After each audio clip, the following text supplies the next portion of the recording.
I was so peaked. Oh,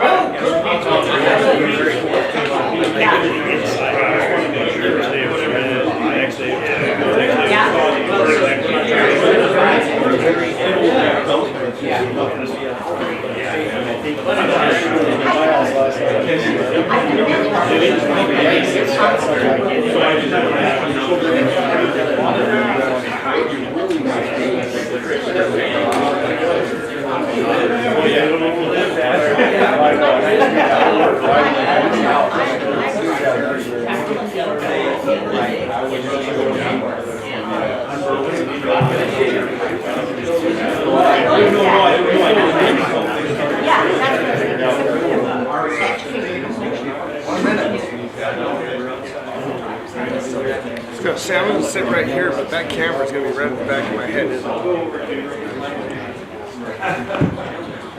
My wife was Hey, young man.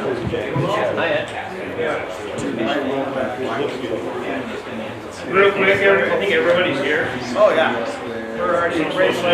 If there is an emergency exit back this way or back to the front door, both exits, they both go out. Restrooms are over here. There's coffee in this back room back here, water cups, everything you need to see back there. Everything else is pretty self-explanatory.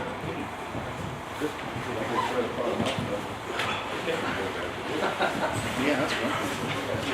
Everybody. Hey, man. How are you? Good. How are you? Jeweler. What's on my name? Oh, yeah. Oh, Doc. We've talked on the phone quite a bit. Yeah, quite a bit. Think hit a whole one. Yeah. How you been? Yeah. What is that? 200 grams right now, okay? What's that? 200 grams. Oh, okay. Let's go. I suggest grabbing one. That's weird. Get up here. I can hear you. It's supposed to be like an Indian style or something like that. Depends on Yeah, mine's not like that. cut file. They are for the because I have ones that Yeah. and then I've had ones where I'm from 6 inches away laughing. Like, this is great. I've ever put on anything. And then it was No, you won't live. help you. If it's like a wrong cut file, it's like you have to really go and modify it. Is that a Christmas present? No, so she had a pretty much brand new like very small like and my son is like actually runs better. But it's like, you know what I mean? So it's just pro, so I knew that her thing was worth more than 10. And I just get bought in like a kilo. So I upgraded him to like a so you sell yours to stick wrap. Yeah. She's like, I just got I was like, oh, okay. She's like, no, I still want it. Yeah, whoa. Maybe I missed last year on that one. But yeah, she was like, no, that thing is. I sold hers.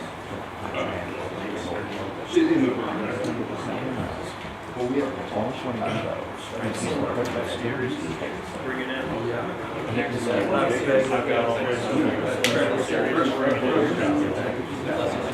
All right, we'll get going this morning. If you don't know me, I'm Mike Basson, the Executive Director of the Iron Dog. I appreciate everybody coming today. I think you're going to find a lot of things interesting. I know it's a pain in the rear to come to these, but I can tell you that learning stuff from these gentlemen who are veterans and experts in the field, one thing that you may learn today could save your life. And I think that's the goal from Iron Dog's perspective, is that everybody stays as safe as possible. I'd like to thank MTA and Tyler for the use of this auditorium today. It's a pretty good setting. Woody's is our sponsor today of the Rookie Workshop, so we have some prizes to give away at the end. Mike Buck is here, and some of these two gentlemen are part of Alaska Safe Riders as well. Larry Levine for coming with us today, Tyler Rackelstead, Chris Bowles, Dave Bathke, and the rest of the tech team over there for the presenters today. We'll go to about 1 o'clock. I got lunch coming at 1 o'clock for us, so we should be out here by about 3:30.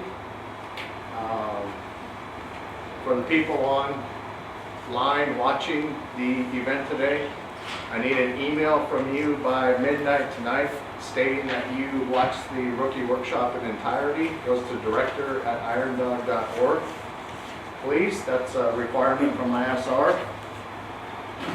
I know there's been a lot of scuttle this week in regards to trail etiquette. I've been asked multiple times this week by the news what my perspective is on it, and to be totally honest, I believe that trail etiquette is the individual's responsibility to take care of themselves. Iron Dog does not own one snow machine, just like Iditarod does not own one sled dog team. I get all kinds of comments about what we should participate in, and I agree 100% that safety is the #1 issue out there.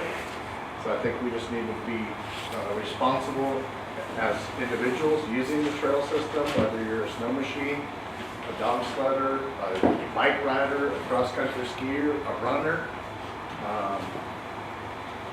Most of those trails are funded by grooming or registration money from snow machines. So not that that makes it our trail, it just makes it have the ability where it has ease into country that you want to see. So let's make sure that we take the etiquette upon ourselves to be responsible out there on the trail. 2 key dates. The 14th of February is the Safety Tech Expo. It's a long day, but it's an important day. You go through all the tech. The Racers Draw Luncheon with auction will be there, and then it'll be open at the Menard Center from 2 o'clock until 7 o'clock to the public, with some sponsor booths there in the afternoon. My expectation is you're there all day long. If you have stuff to do during the day, you can come and go once you get tech inspection done. I'm not saying you have to sit on your snow machine all day long, but there are a lot of people that came through and just want to talk to you about what you're embarking on or what you've done, or they even want your autograph. So the other new date that you're going to see on our website here shortly is on the 16th of February at the Susitna Brewing at Big Lake. There will be a Pro Class Calcutta starting at 7 o'clock that night. That a lot of people say I'll have this call in and I'll do the bid. If you gaming rules in Alaska, you need to be present to bid. So you can't call in, so there will be no online bidding. You have to be present. There's a lot of talk about the change from Rainy Pass to Whiskey Bravo. The Whiskey Bravo change simply comes about because we have a very good sponsor who owns the Whiskey Bravo man camp there. Whiskey Bravo is available for you to stay at right now. Just remember that there's accommodations there, there's just no bedding. So if you're planning on a ride, and I'll get the information out to you, I know where the hangar is. You could send your sleeping bag at the hangar on Tuesdays, I believe they fly out there, and it'd be there for you, I'll just put your name on it. The other thing is they have a very nice kitchen, but they've asked for us to only have you guys and gals send microwavable food or stuff that just uses microwave because they don't have anybody to clean the kitchen. For the expedition class, generally the plan for the expedition class generally is to go to go to Rainy Pass the first night. There's really no change in what's happening from Whiskey Bravo to Rainy Pass other than you're going to get fuel at Whiskey Bravo. In my mind, there's no reason for us to ship 1,500 gallons, fly 1,500 gallons over to Rainy Pass when it's already been flown into Whiskey Bravo. In about 3 weeks, probably right after the first year, I will send a date out if you want to help. We got to clear about half a mile of trail out the back of Whiskey Bravo to connect to the regular trail again. You're more than welcome to come. We're going to plan on spending the night at Whiskey Bravo, a group of us, and get that trail clear. A big question I get is, will there be two-way traffic? No. There will be a way in and a way out the back, and then on the return, you'll come in the back and out the front coming south. So there won't be any two-way traffic. They have a sign-up sheet if you want to stay there for practice. They'll take your team number, how much fuel you got, and if you spent 1 night or 2 nights or whatever. They're going to give me that sheet the week before the Tech Expo. I will come to you at the Tech Expo if you're on that sheet and you need to pay me for what you use there. It's $10 a gallon, $50 a night. If you have questions about it, call me and I'll help you get to what you need. GPS bracket has been a question, and these guys are going to cover it. I know Jake wanted me to cover it. If you guys would cover the size, the location, where it needs to go, that would be fantastic. As far as tracking, we're working on some new stuff, new software on the back side of tracking this year, which is going to enhance the tracking. The pings now are going to be every 2.5 minutes for both groups, because last year it was 2.5 for the pro class and 5 minutes for the expedition class. But since the start is all on the same day, the pings will be the same time. When your family's watching the GPS, the colors of the dots will be different. Pro class will be one color, green. Expedition class, orange. Expedition class will be green. A new change this year, because it confuses everybody, is because the first dot out in front on the map, everybody thinks that's the leader. That's not the case. The leader comes from the leaderboard and it's time. So when you look at the map this year, your family looks at the map, whoever is in the lead of the pro class, their dot will be red. They could be 6 teams back from the guys out in front, but they're the leader of the race.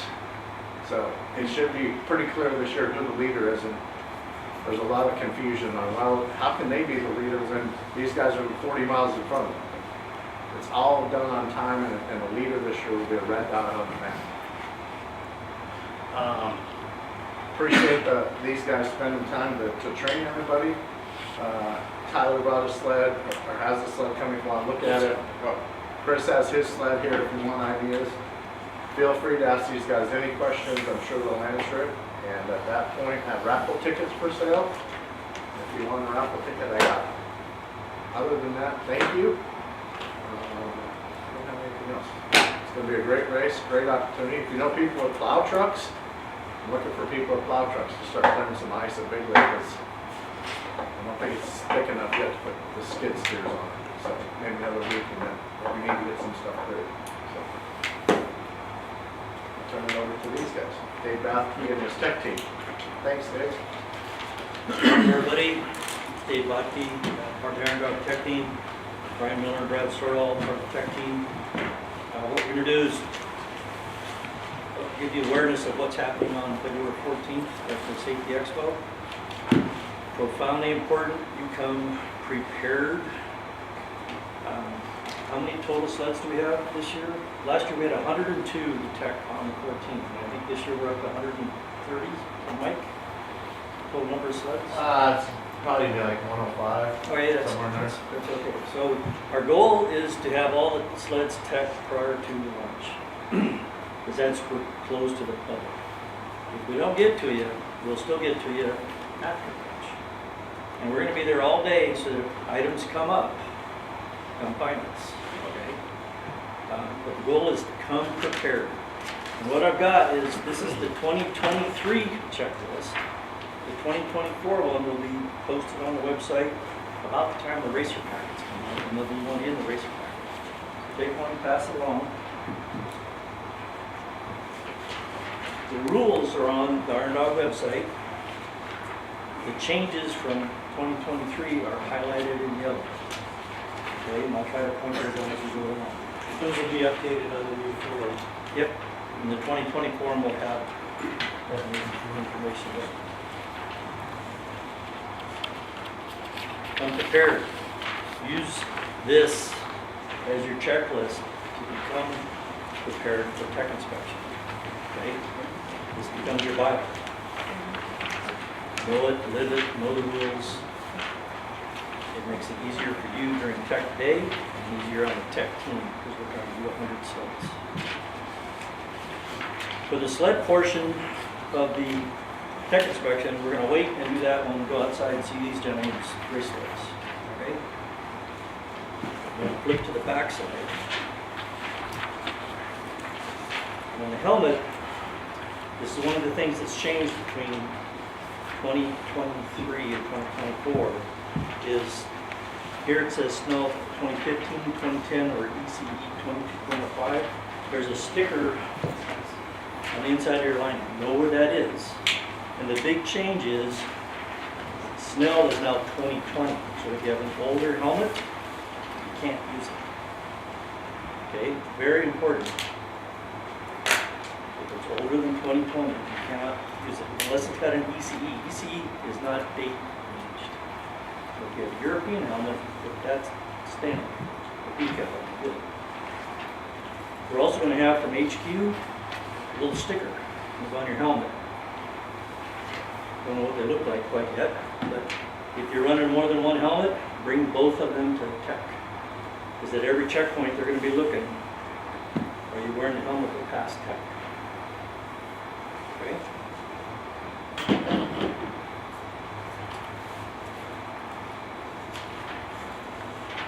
Team number on the jacket. Everybody waits to the very last minute. Okay? Would you like? There we go. Van White. Don't be doing this at the start line. Seeing it happen. Upper body protection. You got a vest? Right here. There we go. So this is a change in the rules. What we've done is we use ISR as our guideline. The ISR provides the insurance for Iron Dog. We've taken the ISR section of rules on tech vests and inserted it into Iron Dog rules. And there's only 6 vests that are approved by ISR, and they're listed in the new rules. So you gotta be careful with that. Eye protection, your goggles, plus a spare set. And these guys will talk about how to take care of those and what colors and the stuff there. Upper and lower thermals, face mask, gloves, socks, shin and knee guards. On the thermals on your spares, make sure that your thermals and your socks, anything that you went into the water with, so you're wearing thermals. Okay, when you go into the water, come out, you want the ones that you're going to get into dry. So make sure that that's in waterproof bags on your spares. Some people, if your partners, trade whose gear you're carrying as spares. Because if there's a sled in the creek, you got wet, you get out, your partner's dry, he's going to have to put dry clothes. Think about that. Boots. The rules got softened, it just says Arctic gray. We used to get hung up on temperature rating, on bunny boots, and if it was a beta or a military. Took that away. You need to pick Arctic gray boots that you're comfortable in. And we'll keep you from getting frostbite. Sleeping bag. It's got to be rated to -20. And help us all at tech inspection when you pack it in your stuff bag, which takes quite a bit of work. Make sure the rating label on the bag is at the top when you stuff it in. So all we have to do is just open the top. There's the label of the rating. Those Okay? bags compress really small, and Yep. so, And it takes a long time to get them down into size. yeah, So help us help you help us. we want to see the label. We want to know that it's a legal bag. There's some bags don't put the actual rating on the bag, they just have the model. And what you do there, if you don't see it on the bag, hold me, so you can look it up on the internet and confirm. And keep a running list of all the questions. So when it comes to tech day, we talk to all the tech team members and say, here's what you're going to expect. This is going to be on team 9, this is going to be on team 47, this will be on team 53. So that it minimizes that stress on the tech day. Bivy bag. Substantial. Give an example of what's not legal. When we ran it, the Bivy bag was the size of your fist. In the chat. That- Can I get you to speak up a little bit for the? This isn't it. This was legal a while Yeah. ago. It no longer is. But this is. So the key thing to think about is reusable, all right? Substantial and construction to be reusable. We had a few come through, they were in a substantial duffel bag, but the actual Bivy bag was just a grade up from disposable Mylar. You'll go online and it'll say, so we called for ripstop nylon, or at least did. Yep. And so you'll go on Amazon or whatever, and it'll say ripstop nylon. Well, that's the little sack that it comes in. It's not the actual bag that's in it. So be careful about that. You get what you pay for. Correct, and you think about why you're carrying it, okay? Shit happens. It happens to everybody. Everybody going will have something happen to them, no matter what. So be prepared, and have good gear. Fire starters, 20 matches or 2 lighters in a waterproof container. Could be a Ziploc, something, just something to keep it dry so you can start a fire. Signal flares.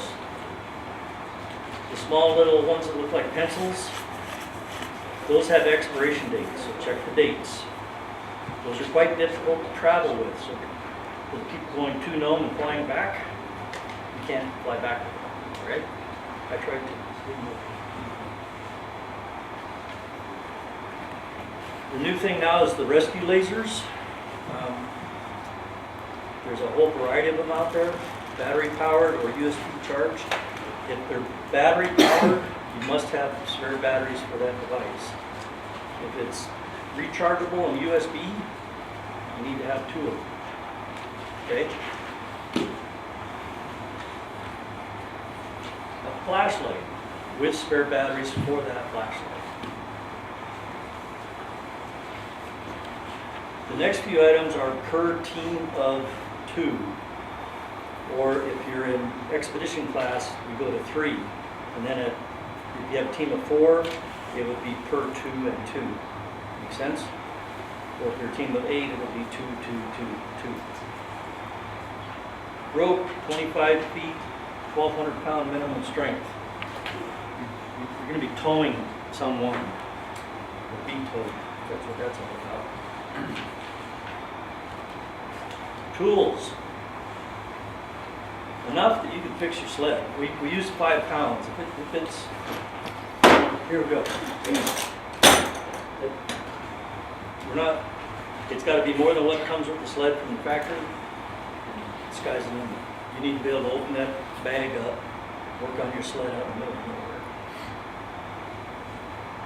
Hatchet or saw? That one, we were getting ready, that one year, we took tools we were gonna have on our sled, and all the work we did on our machine, while we were ready for the ride, we used those tools.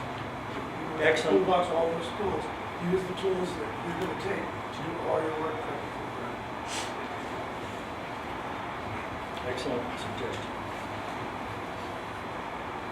Hatchet or saw? Anything that can cut wood, so you can make fire or get unstuck or clear the trail. First aid kit, there's a whole variety of them out there. The general rule is they're listed by number of days and number of people.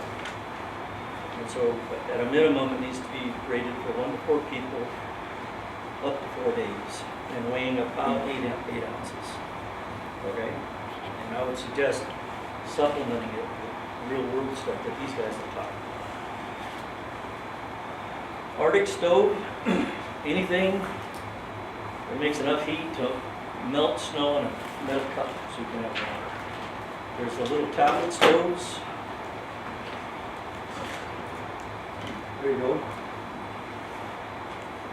Folds up, the little box opens up, burns these little fuel tablets. You melt snow to make water. Okay? There's all kinds of other versions, but this is quite compact and handy to work. Pack stuff on your slope. A pan or a cup. Again, this is per team, so 1 per 2, 1 per 2. Recommended but not required, snow shovel to dig out, map and compass when all your electronics go to crap. Spare batteries. Spare batteries are required, so just, For the items that are required, yes. And if you're using more, different flashlight or whatever, take those along. And auxiliary fuel, which is, these guys will show on their sleds what they do for that. Any questions? one more thing. You guys we're gonna put your name down, you're gonna sign the front, and then when we tech you, we're gonna sign at the back. And if you don't have something, if you don't meet the tech requirements, all we're gonna do is take a little yellow highlighter, and we're just gonna, who it is, what item it is. Because we're not gonna spend 1 second, we've got a lot of work to do.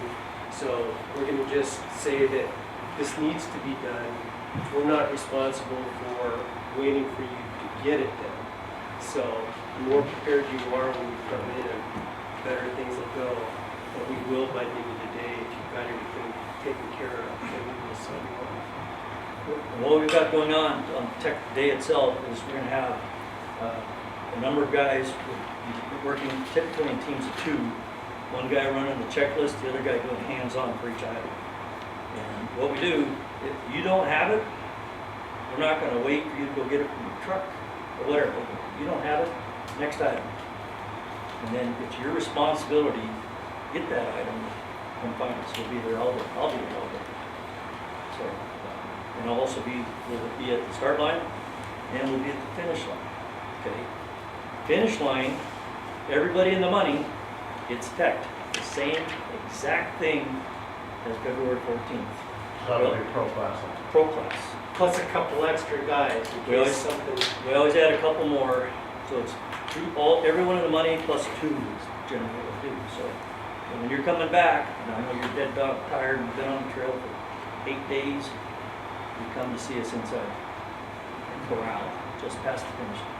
And don't ask us, what do you want to see? We want to Because see we it all. want to see the exact same things that you took off of it. And there's some things, like the spares on the sleds, we don't get too wound up about, but then we'll talk about that on the outside. We don't care if your rope's chewed to shit. We don't care if you don't have a spare drive ball. All right, that kind of thing's there. So we'll go through the sled stuff when we're outside with these guys. Any questions? One spare sleeve box. There you go. How many people still use duct tape when they put it on their face? And then, I think most people have gone beyond that now, but they use moleskin. That's what we use. And we make these little things, you put them right on your face, stick them on. The reason I came up with that is because duct tape, I peel off this cheek and this cheek goes down. right in the shower, just put on some moleskin, then put the duct tape over it. You got the wind protection, you got a little bit of layer of insulation, and your cheek stays attached to you. These guys will talk about at 50 below, little itty bitty tiny things make a huge difference. So your ears gotta fit perfect. And when it is perfect, don't touch it. Kind of also talking about the tech and on the tech inspection, pre-fill out everything before you come. I know we're gonna talk about the machine stuff, but on the Polaris's, the engine serial number is behind the can. You can't see it, so these guys, can't magically see through the can. So pre-fill that out before you come to tech inspection. It'll just make things go a lot faster. So something to think about. Absolutely. Same with Skidoo's. Skidoo's even harder to get to. Well, it comes with, if you're buying a new sled, it came with your sheet and the engine and chassis number right in there. It's right on the top of it. So again, use this as you buy it. Good point. You said that you're gonna update that on the website? Correct. Right? So there'll be a whole new, Correct. yeah, and that's next couple weeks. And it's gonna capture the changes in the rules as it applies to the sheet. So, like I said, the rules are current now. It's posted on the website. The tech inspection checklist will be updated. I'm going to try something here with Mike at HQ. I'm going to pick a topic and we're going to email blast everybody. So like the helmet, I'm going to put out a note to everybody. Say, hey, watch this change in the rules. Because there's some of the, what's going to happen is it's going to catch some of the veterans off guard. Because to them it's old hat doing tech. They've done it 6, 7, 8, 9 times. They show up and it's like a pass 2 days before you leave. Not a good thing. Thank you. All right, we'll get our portion started here. Again, I'm Chris Olds. I've been doing this since 2007. My first rookie workshop was in 2000, so it was quite a while ago. Went to it and felt like actually the information I got out of it was, you could pretty much throw all of it in the garbage. I felt like I didn't get anything out of it. If anything, I think I got misinformation more than true information on what would actually help us. In 2006, I raced with Matt Spurnack. It was his first year. I got kind of thrown in right at the end, but he had the same thing. He went to the rookie workshop. He talked about it during the race that he essentially got nothing out of it. If anything, again, it was a waste of time and got nothing out of it. So in 2007, we decided we would start doing the rookie workshop, Matt Spurnack and I, and here it is, 16 years later, and I'm still doing the rookie workshop. I like doing it because I want you guys to be successful. I want the Iron Dog to grow. Iron Dog's not going to grow. If you guys have a crappy time out there and have issues and just you're not prepared, you're not going to have fun. It's going to be horrible, and you're not going to come back. I've got Tyler Applestead, 4-time champ. Won last year. He's going to be helping, and Larry Levine. He's the one year we were out on the river training the day before the rookie workshop. My teammate basically sunk his sled and couldn't make it to the rookie workshop. Larry stepped in. He was already going to be there to kind of help, so he's very familiar with what we've done. Plus, he's got a lot of good not to do stories, so we'll kind of talk about that. The rules. One thing that you guys have to do is you got to be very familiar with the rules.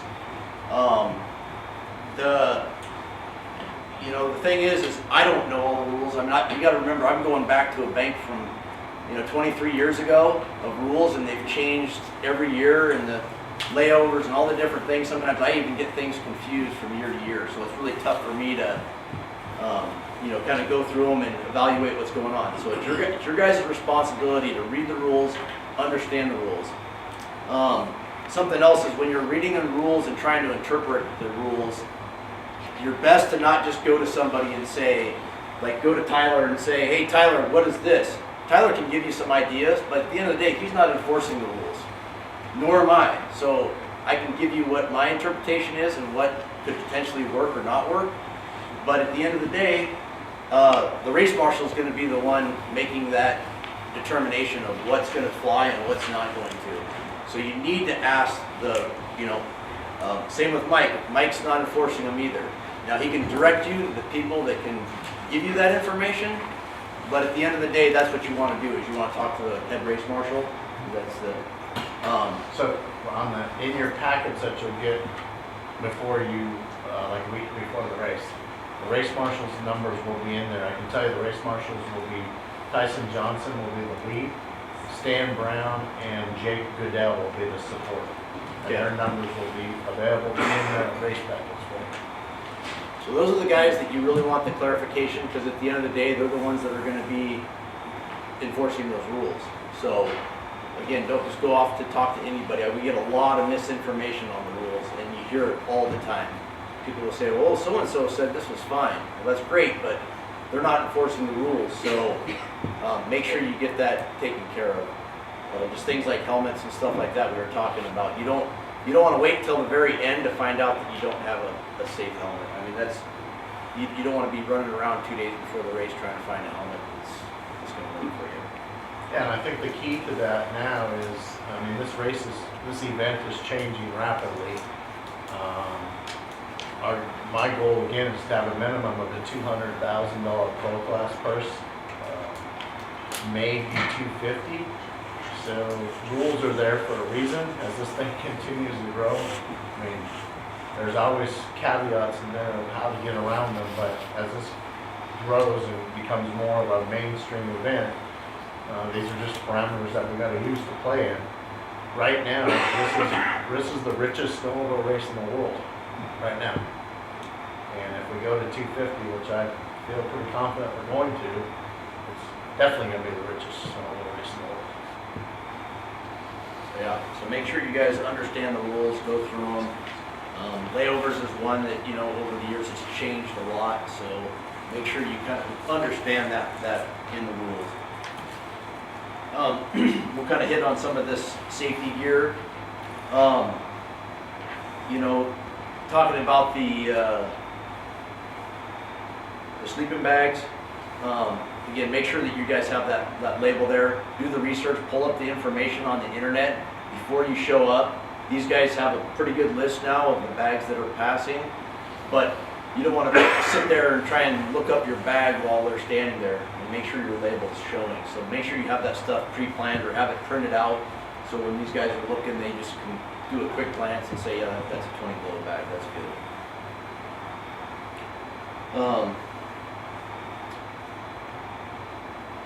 Flashlights, you know, talking about lights, you know, I always just carry, instead of, I mean, I might have spare batteries, but at the end of the day, I end up having multiple flashlights, so I'm not just relying on one flashlight. I prefer to carry, you know, one that's like just the headlamp is good. I'll carry just a standard flashlight. We put lights on our helmets, you know, you may or may not like doing that, but just real quick, it's easy to turn on. Consider, yeah, with lights, I mean, I've been in a scenario where I'm riding with flashlight, like Yep. it's happened. Me too. You think about batteries, get good one, go get some lithium batteries if they're your backup, right? Don't buy the cheapest, whatever they have somewhere at Lowe's or something, some off brand. Get good batteries, right? And then make sure you have fresh batteries that are starting in for that race. Yep. I have been out there that I burned through the battery I have, a spare battery, and I was using my flashlight on my cell phone to ride back. So, I mean, just things like that, it happens. Yep, So it's happened to me. You got any flashlight stories, Larry? Yeah, and actually, this is gonna be a quick side track. Yeah. So I am standing between two phenomenal riders. They're gonna be in the Hall of Fame at some point. They've won multiple times. I have not. But the people listening, including my people riding with Expedition, you out there, everyone thinks they're gonna be a rider. This is the only sporting event I can think of, and I've asked other people, this is the only sporting event that someone who's got no experience riding can go out there and compete with the big dogs.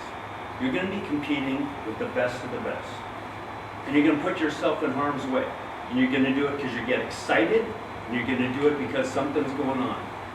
I've lived it, and I've done what you shouldn't do, and that flashlight thing is absolutely part of the scenario. And we used to talk about there's a million things. No, there's a couple million things. The devil's in the detail. If you can't see where you're going because your light's not working right, you're screwed. Fixing the little connection because the fuse burned out before you hit the tree is a good idea. And it's detail after detail after detail. And you're going to be able to be out there racing and racing with the best. Don't get sucked into the vortex when they leave and the starting goes off. And there's people running up the sweat at speeds you can't even keep up and you crash and then you're limping the rest of the time. So they mention light and they just, it's the next topic.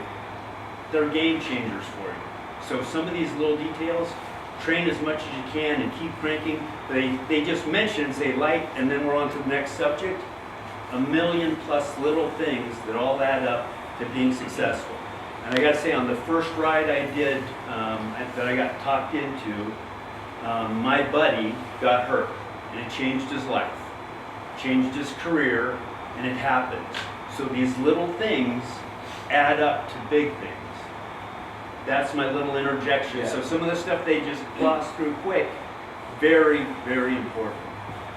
I think that gets into more of your setup and sled and stuff, but in this regard, this is like your auxiliary light that you may be using out there. You're gonna be using it to work on your sled potentially if you have to. It's pretty dang dark out in the middle of the Yukon at 2 in the morning. I can guarantee you it's real dark as it gets, right? And you maybe happen to be code or use that as your sled might not be running. There's all these scenarios where you're gonna be using that headlight and show that flashlight. So just make sure you have several of them.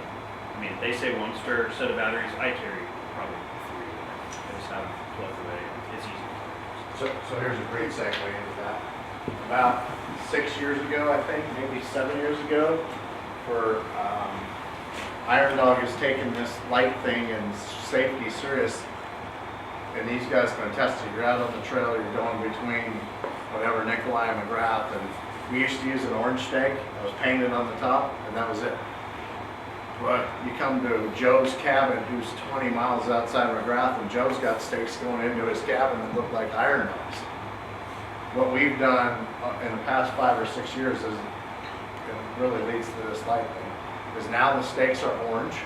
They have an Iron Dog stamp on them, which the military graciously does for us.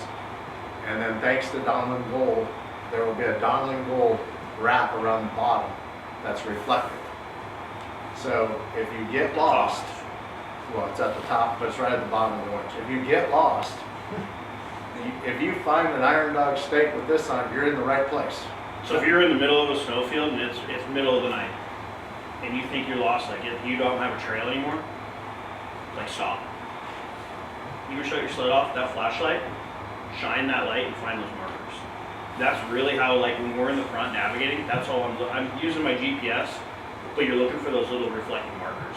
Whether it's them or the Iditarod markers that are on your tree, they're gonna be pretty much this whole trail all the way up until the trees go away outside of Unicely. There are little markers, little yellow markers on all the trees. That's how you're gonna pick those up. So if you're ever in a bad spot and you're not sure where you're at, start looking, start using your headlight to search around and you'll hit that reflector and that'll be over. That's where I'm going, right? Because you go into a big opening, go into a big swamp, especially coming in like McGrath is a notorious one, I think. You can get lost.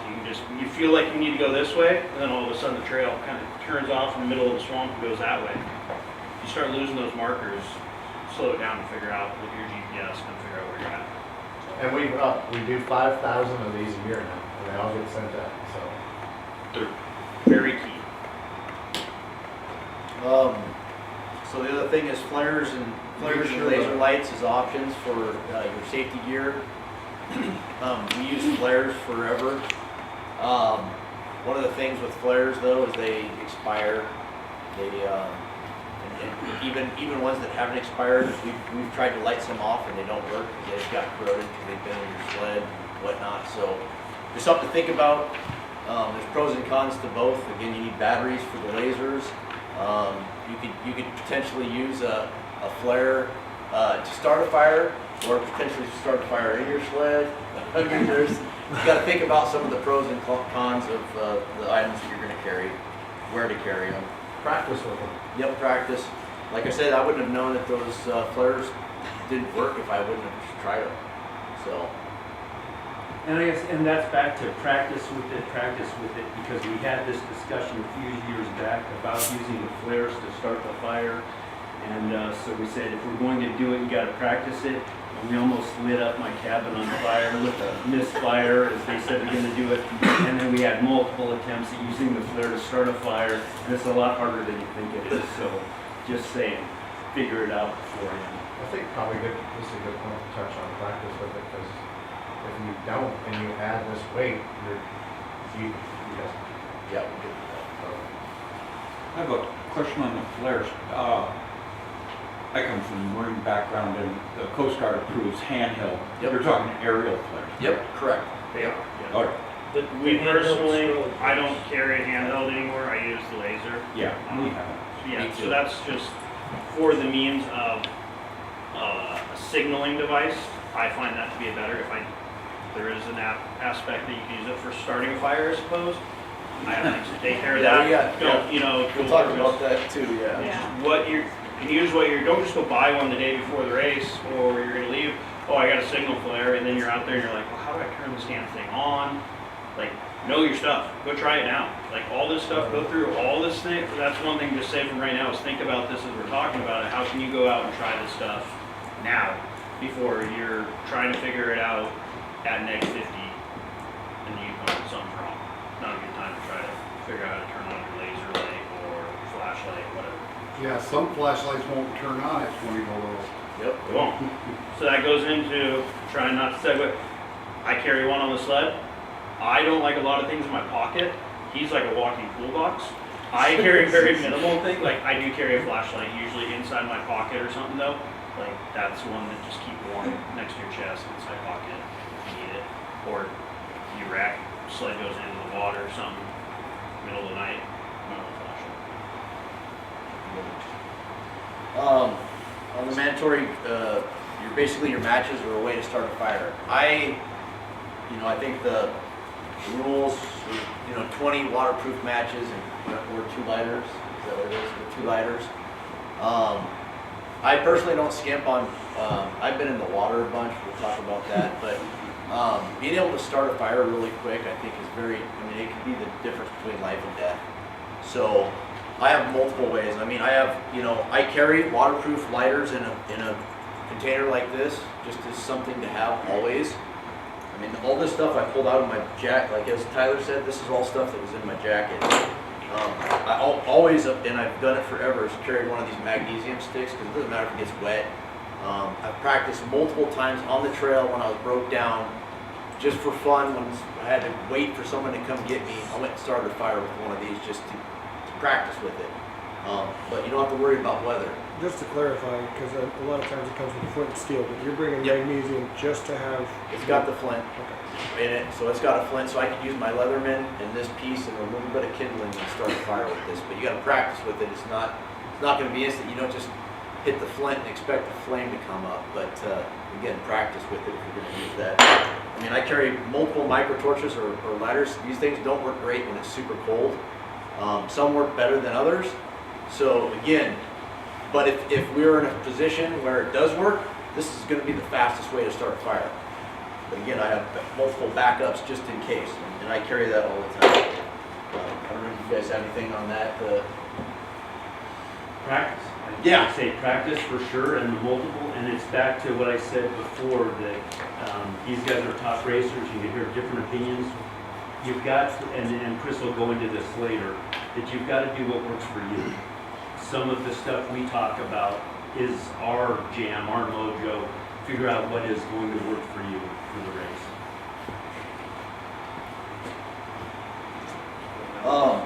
Talking about first aid kit, there's a requirements on what you have to carry. But again, I would highly recommend you guys pack it to your needs and what you guys actually could use out there. Talk to different people. I know Tyler talked to you. I'll let you. This is one of my things too, because I've actually been in a scenario where I needed this out there, should have had it. They say the requirements, get the one, go look through it. Do you really need the aspirin that are in there? Or maybe a couple Band-Aids? You might replace that with more gauze. I carry Quick Clot. Larry and I talked about this. You guys ever seen the Quick Clot packages? They're kind of spendy, well worth it. I actually got my leg sucked into the track back in 2007 and ripped myself all the way to my hip bone pretty much.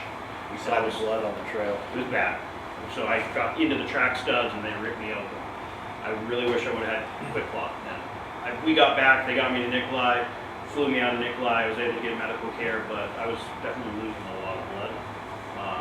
It's one of those things, if you had that and it was, you know, maybe something worse and got me somewhere even where I couldn't control it, it was, I'm a big believer in that could be something that could save you, right? We all, that's a mandatory thing, you have studs, those things can chew you up, the carbides can chew you up, something, cuts or something I would be very cautious of, you know, thinking about gauze. So I take that kit, that mandatory kit, I might go through it a little bit, pull a couple things out that I don't think, and then replace with things I know I'm gonna use, which is bandages, gauze, quick clot, you know, my own medication if I have some ibuprofen that I want in there or something, maybe I don't want whatever's in there, you know, make sure that it's something that works for you. Yeah, Larry.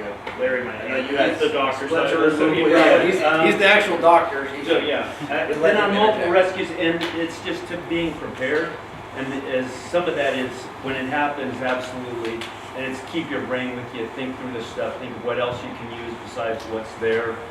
We've talked about it. We've seen people with fractured femurs with a splint on, and then we got asked and saying, "Is it really broken?" I'm thinking, if it's really broken, you have to be casted from just under your armpits, across your hip, across the femur, across the knee.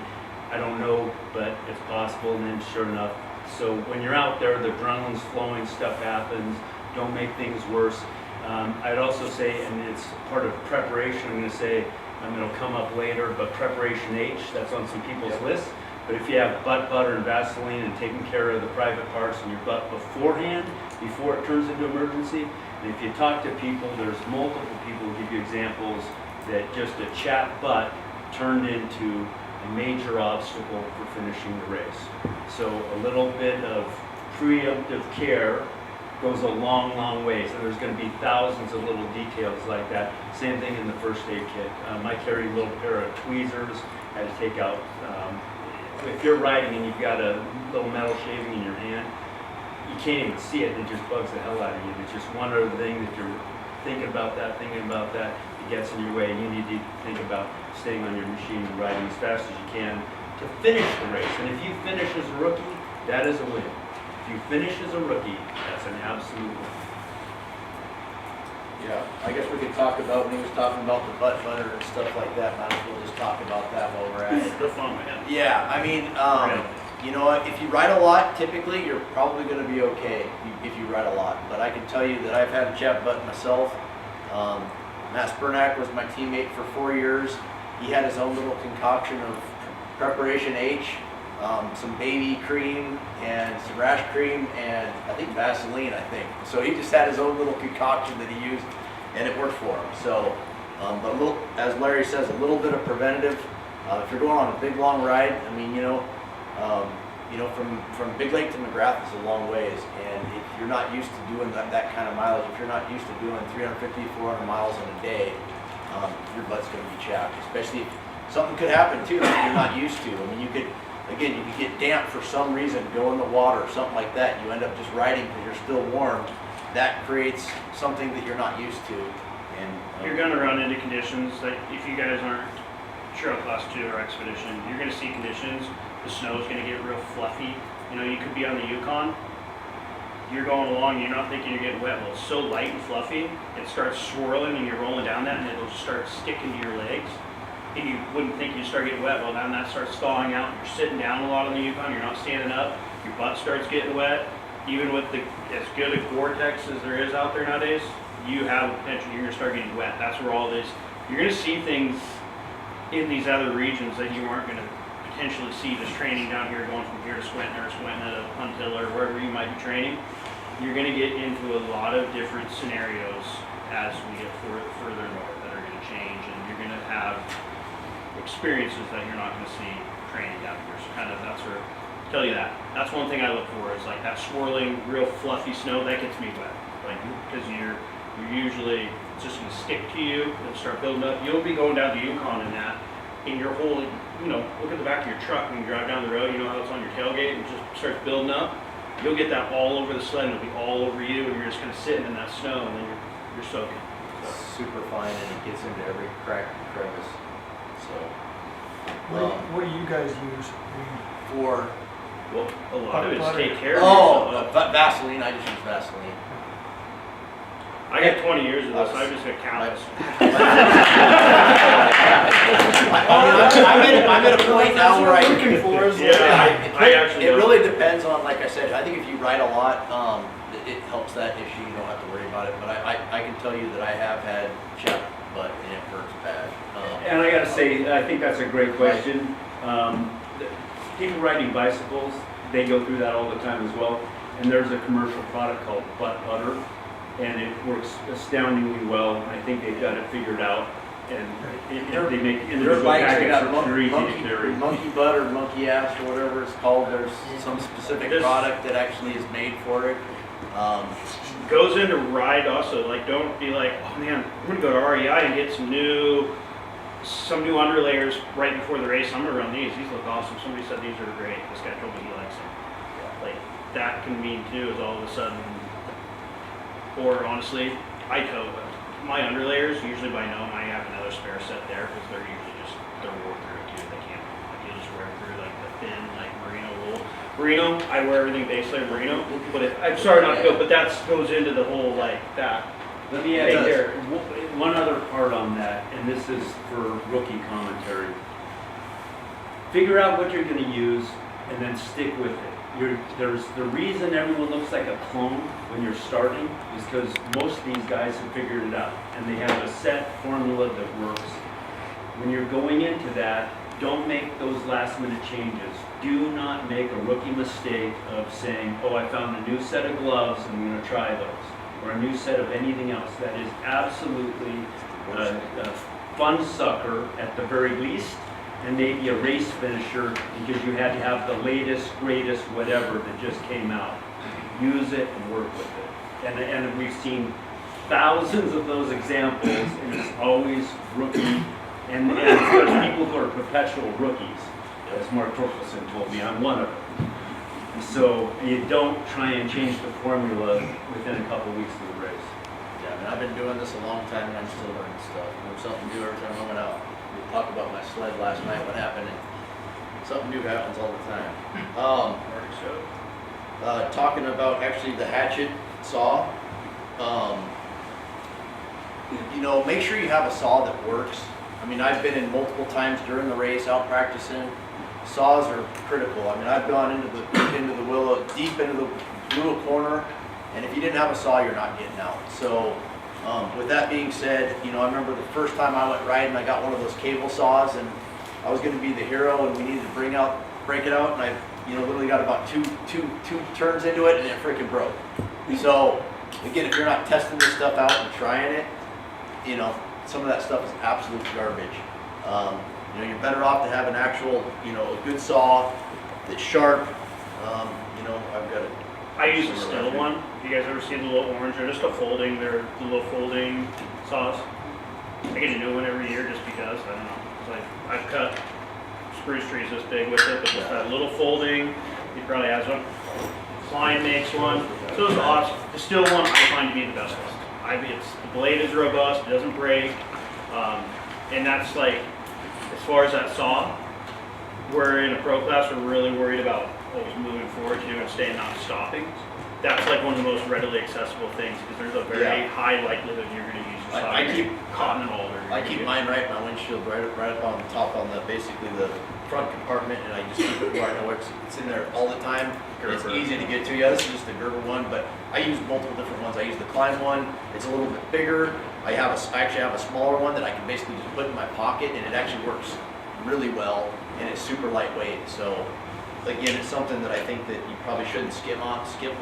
And I think they call that a team one too, right? It is a team. I would everybody should have their own saw. Yeah. Have your own saw. So again, maybe in one of the rigs have, you know, a bigger saw, and the other guy can carry something small, so at least he has something instead of nothing.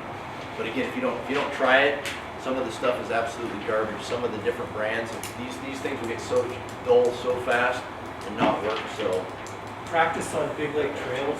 Yeah, exactly. Yeah, On all the my trails. shoulder, I hit a bump, it hurt my shoulder. Especially like Yeah. the last 3 weeks. On practice, there's plenty to practice on. There's a bunch in between shell and finger right now. Yeah. There's always. There's stuff everywhere. Arctic stove. There's a bunch of different options. We're not going to go into every single thing. Do some research, try it. Again, if it's some kind of a fuel stove that has a fuel, some of that fuel, once you get down to 20 below, doesn't work. So keep that in mind as you think about what you want to have.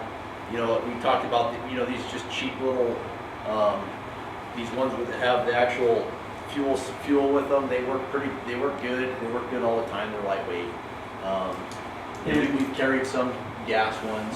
Yeah, and on that part, rookie mistake, some of those fuel tablets have an absolute disgusting smell. And if you pack them and they get crushed, it bleeds out into all your stuff. Don't be that guy who smells like a dead, rotten salmon because your clothes were surrounded by those little fuel pellets and ruined your week. And keep in mind, that's why these fuel pellets, 'cause some people are like, oh, let's get some sticks or something.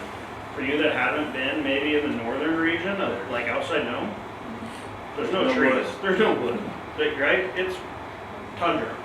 And you, in a bad scenario, you could be posted up, dug into a snowbank, trying to use something like that. It's a very possible thing. Very So think about a scenario where you don't have any sort of wood, nothing, that you would be using something like this. Do you guys have experience with jet boils up there then? Have they worked well or no? That's just they're big. They're big and you gotta carry that. Yeah. It's totally something you could do. And they do have it. You also, like I said, you gotta be careful with the fuels. They actually make a 4-season type fuel that works. But I think again, it's only rated to 20 below. And We've been very fortunate. the last couple of years have been warm. But I mean, typically even on the warmest years, it's still 25 below on the Yukon, even on the warm years. We've raced in 50 below weather before, so that's not What? uncommon. At 50, 60 below, those cans of heat, Mm-hmm. they'll The work. Yeah. Yeah. And that might be something that's not a bad thing to carry, honestly, is we're just, like you said, like bottle of the red heat. So Be careful, buy new sleds. I don't know about Polaris's. Be careful putting too much ISO in sleds these days. Just go into that. They really don't like that. We're not Polaris- gonna ship it this year. Yeah. Viruses are fine. So you don't really care for it. we like to use. We don't use a little. We just use a little bit though.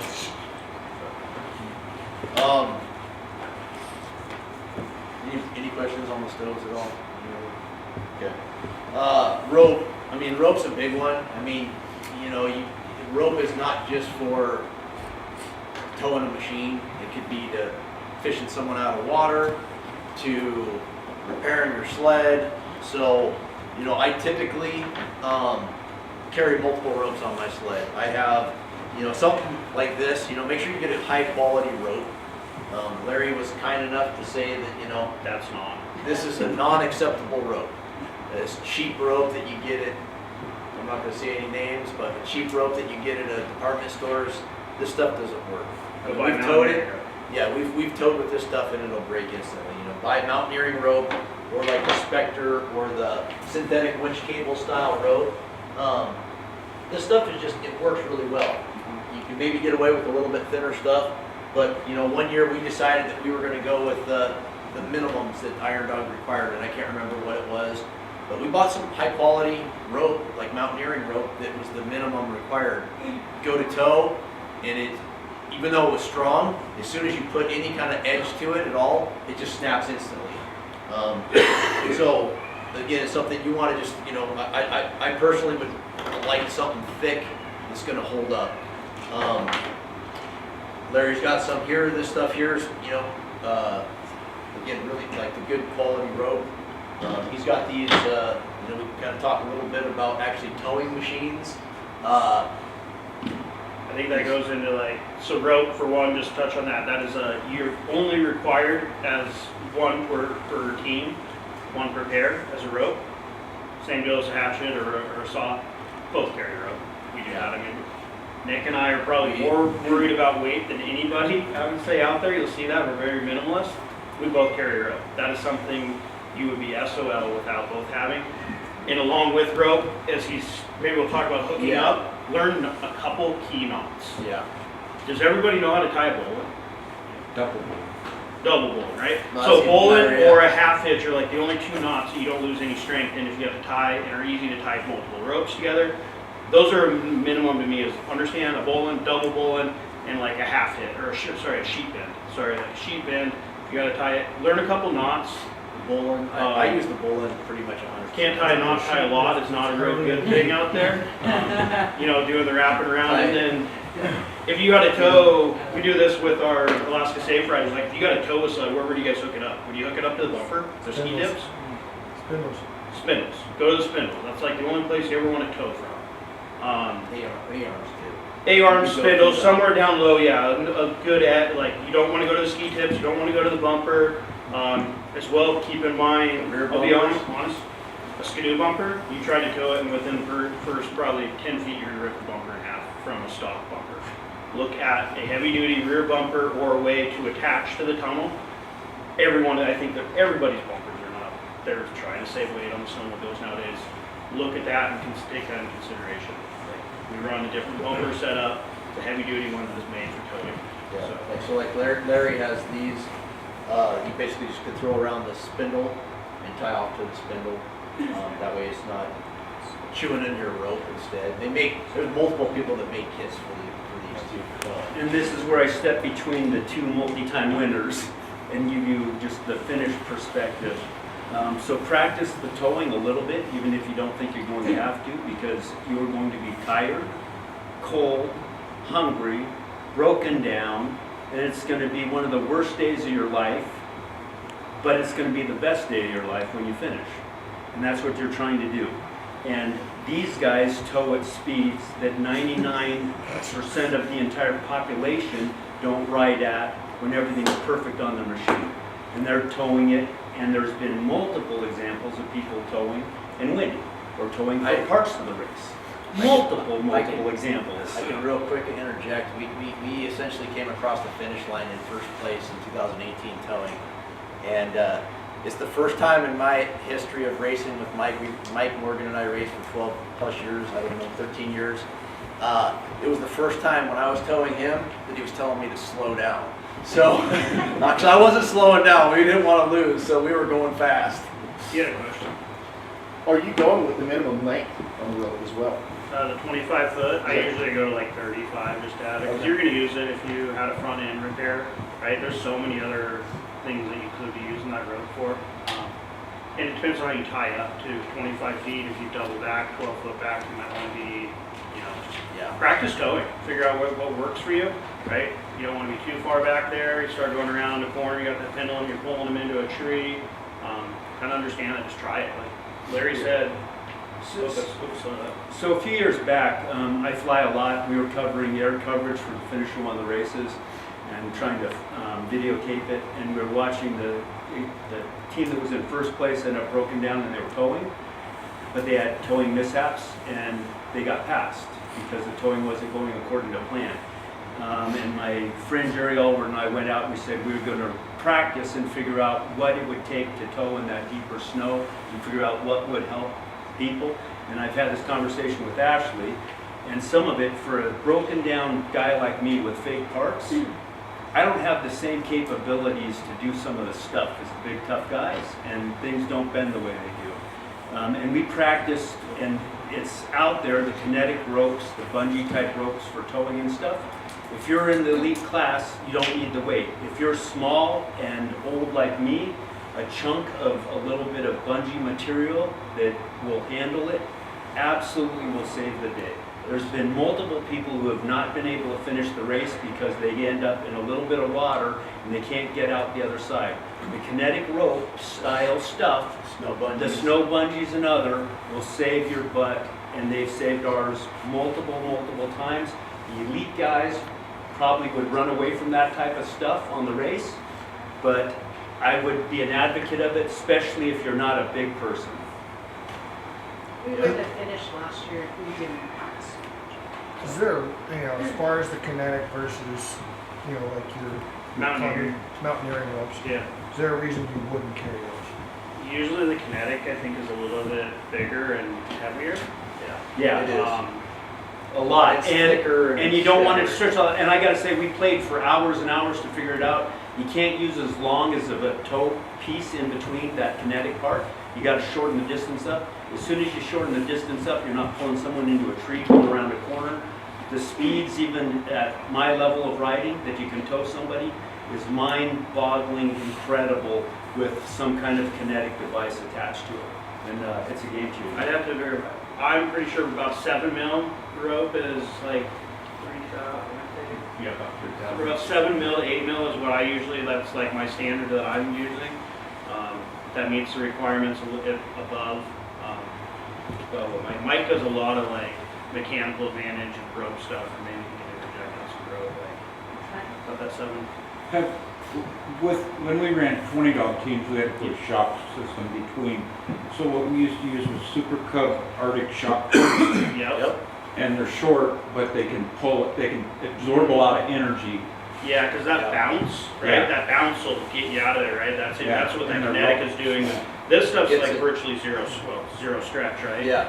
That kinetic will give you that bounce effect. Just like if you're really stuck, you ever like get that one dead man and this one tight, go to the middle and pull on it. A lot of times you can get that one to pop if that one's dead in. Just it's doing kind of the same thing. You're getting that bounce in the middle of it. That'll get you out. So,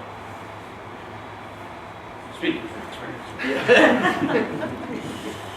Yeah, I mean, we kind of talked, Mike, a little, like he brings, we teach with block and tackle type systems, so you can basically start doubling up and get, a mechanical advantage. Might be a big deal, but you also need more rope too. So 25 foot isn't going to do much if you're 100 foot down in a ravine.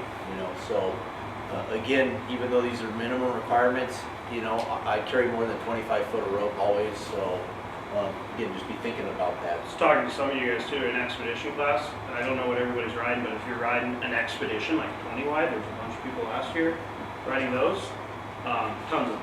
If you're on those, upsize your rope, right? That's a lot heavier machine than what we're running, and take all that into consideration too, to like know your stuff. And not to like segue too, if you are towing, since we're kind of in rope and towing, seems very simple, and most people probably know that. If you're at tow snowmobile, pull the belt off, right? Is that a comment? Everybody knows that? Just making, like, you see people out there, I see them towing around and they don't do that, and that is a huge thing. So,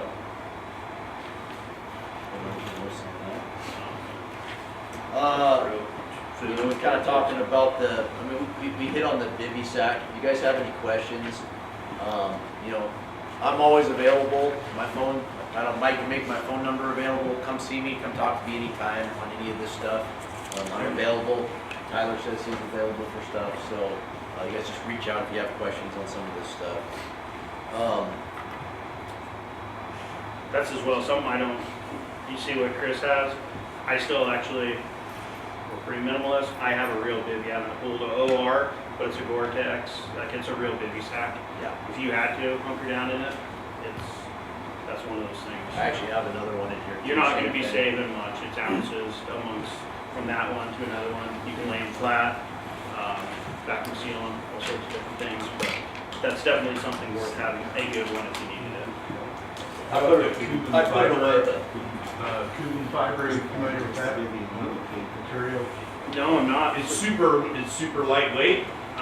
So if people are looking to cut weight, I don't have a requirement. So as long as it's a rip strong saw, as rip saw. It's also called Dyneema. Yeah, same stuff. Yeah, super lightweight and packed really small. So I mean, a perfect example is this one. Has a. This is kind of like the minimalist. They call it a minimalist style. And I think this would work, and this is acceptable in Iron Dog. This one you can see is not much bigger than this one here, and it'll pack down. This is an actual Gore-Tex one. So like if you really, got into crap and you had to hunker down and get in a Bivy bag, this one's going to obviously work a lot better. It's breathable, waterproof, windproof. And people are right, don't want to, like, a Bivy is, you're going to get in your sleeping bag, you're going to pull that Bivy over it, and that's, like, if you're, right, it's basically your tent, right? That's keeping you dry, for anybody not familiar with what a Bivy is going to do, right? That would In be a your protective layer, in your gear, yeah, Yeah. exactly, all that. Gear, inside that sleeping bag, bivy over it, zipped all the way up.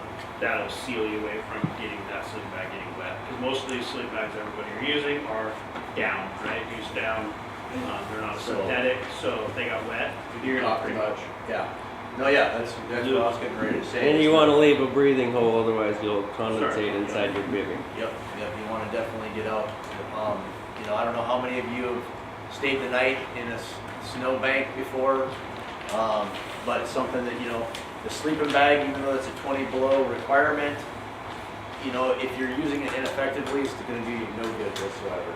I mean, you're going to, being able to get yourself, if there's trees around, getting yourself up off the snow, maybe make a little bed so that you're not laying right on the snow. Your stuff gets wet. Tyler brought up a huge point. I mean, a synthetic bag insulates better if it does get wet. Making sure that you keep your sleeping bag and this stuff dry in dry bags in your bags so that they're not wet. So when you pull this stuff out, they're absolutely soaking wet. We see it over and over again. Guys will pull their stuff out if they do a inspection or something like that. Their stuff comes out all wet. It's going to do you no good when you're out there. So make sure you're keeping this stuff dry. I personally do carry a down bag just because it packs up smaller. But at the same time, I'm also very aware of making sure that thing's dry. And when I pull it out, it'll be dry. So.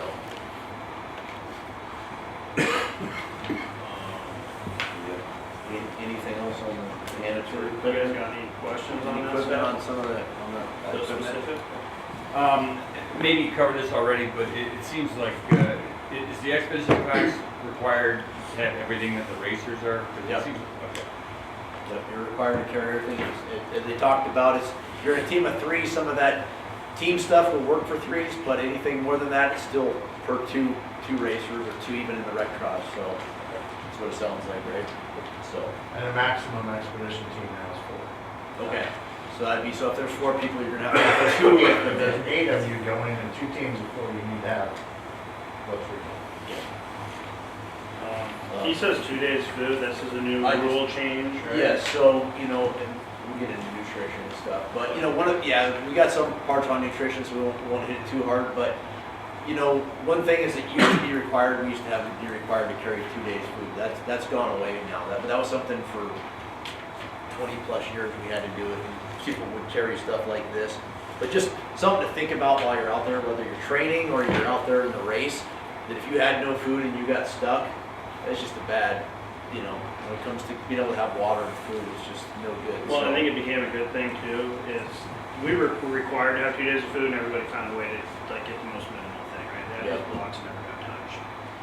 We hide that away somewhere that it never be used. We did carry food, and that is something to try to keep yourself, like nutrition, We get it. okay, Yeah. throughout the day, but Yeah. But yeah, so but again, the safety gear, I think that it's kind of mandatory. I just think that it's, you're dumb if you go out there with no food, at least nothing at all. personal. Yep, personal hygiene, personal stuff that you guys want to carry with you, just be thinking about, again, everybody's different, everybody has different things. We kind of talked about the,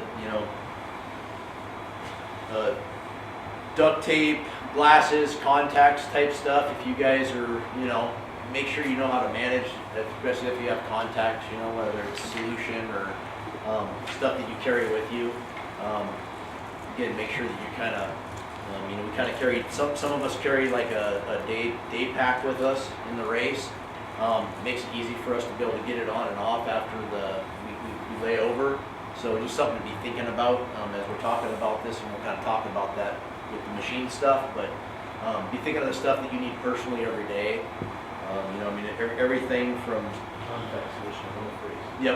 Yep, it will. At 40 below, it's gonna freeze. So again, that's why I manage it. I used to carry my stuff in my inner pocket just so stuff wouldn't freeze. I've had stuff freeze in the inner pocket. Yeah, so. You just gotta be aware. Yep, you definitely gotta be aware. And again, it's management and practicing and having that stuff out there. But things to be thinking about, whether it's, deodorant, shaving bag, you kind of Bottles talk. are staying in the same spots, and the other end's a good one. Yeah, exactly. That stinky one. No stress. Salmon. Yeah, it smells like salmon and stuff. One of the biggest mistakes I ever made was I ate a tuna fish sandwich, a rainy pass on a training ride, and to have that mask back on, right in the back, Oh, Lord. was one of the worst things ever. I said, I'll never do that again. I'm a host of what not to do again. You know, stuff for frostbite care. I don't know if now's a good time. I guess we can just bring up some frostbite. I think all of us that have been running this long enough have gotten frostbite. I've got a picture of my finger. The doctor said I was going to lose my fingertip. Obviously in the face area, I made a mistake the very first year I did the race. We got to Unilocleat and it was, I think it was around 30 degrees. It's snowing. And so took off out of Unilocleat, and as we're heading up to Nome, you know, one thing that we weren't paying attention to was like the weather, and it got 25 below. It was 25 below, and the wind was coming from the side, and I mean, the wind was whipping at like, 50 plus mile an hour. So it didn't matter that you had a windshield. You know, normally you feel like you're protected when you're going down. Zero protection when it's coming from the side like that. I ended up running just a really small balaclava, no tape, no nothing, because it was warm out. And sure enough, you know, just got really, really bad frostbite on the side. So just be aware that you want to make sure that you're, you know. Somebody who hasn't had frostbite, it goes from if like you're cold, and if it's that cold and that windy, it goes from being cold to like, it goes away, and if it's hurting, you got frostbite. That's a Yeah. problem. That's a problem. When Yeah, it's a problem. hurting, that's a big problem. It's gonna start, it's turning white, it's turning black, whatever. Like, if you start feeling it, like, it's tough to do. You want to deal with it right then. And know, like, going. I can tell you right now that, you know, the snowball effect in Iron Dog, you just, if you think you're gonna just wait and tough it out, you just made yourself, you just potentially could take you out of the race right there. I mean, just that decision right there would take you out of the race. You need to stop and fix it, especially like I said, on your face, your eyeballs. You know, guys have frostbit their eyeballs and stuff like that. You want to make sure. I spent a week in the hospital, and it was a quartering wind that frostbit my eyes. Yep. So I frostbit mine last year, or I started to. This is a scenario, we left Koya, we were in a freeze layer, it was pretty warm, and there was this freezing ice fog that we were riding in, and you're just super focused, so you're not blinking, and it was above zero, it was probably 15 above, and then we drop into Buckland. I guess the expedition guys won't go there, that's the coldest place I've ever been. It is cold. And it went from 15 above and freezing, and you're super focused. There's still that ice fog there when we got down under the river, and it went down to like 30 below. And then you're still down in there, and you're not blinking. That's something you caught, you know, because you're trying to find a trail, so you're wide-eyed. You're just focused, trying to ride and white out. Next thing you know, you're not blinking, you're not warming your eyelids. And I was looking across, I'm looking in, it's white out anyways. Now it looks like I'm looking through this week. Like it starts getting worse and worse. So then I'm riding with my eyes closed, or one, you know, blinking all the time. It's just something to be aware of. Like, you start feeling that and those odd, your eyes are very important, and that's probably, for people at a race pace, everybody talks about the physically demanding aspect of this. Your eyes are the biggest thing. Your eyes are going to hurt. If you have a long day, or longest day ever, Chris did it too, we did 710 miles in a day, and your eyes hurt so bad, and it's something people don't, it's a muscle, right? Your eye muscles are majorly fatigued. And with that said, so their race pace is averaging 50 miles an hour. And you put in a lot of miles going 50 miles an hour. And if you're not in that top 5 teams or 4 teams, you're not going as fast. So now you're going 25 miles an hour average, which would not be an exaggeration or an under-exaggeration. But now your seat time is double. You got to think that through, because it makes a huge, huge difference. And that's the mental part of the race. That these guys, and I've talked about this before, and I think Tyler and Nick Olstad were the best example I've ever seen coming into McGrath. They get off. They look like they just were walking out of a movie.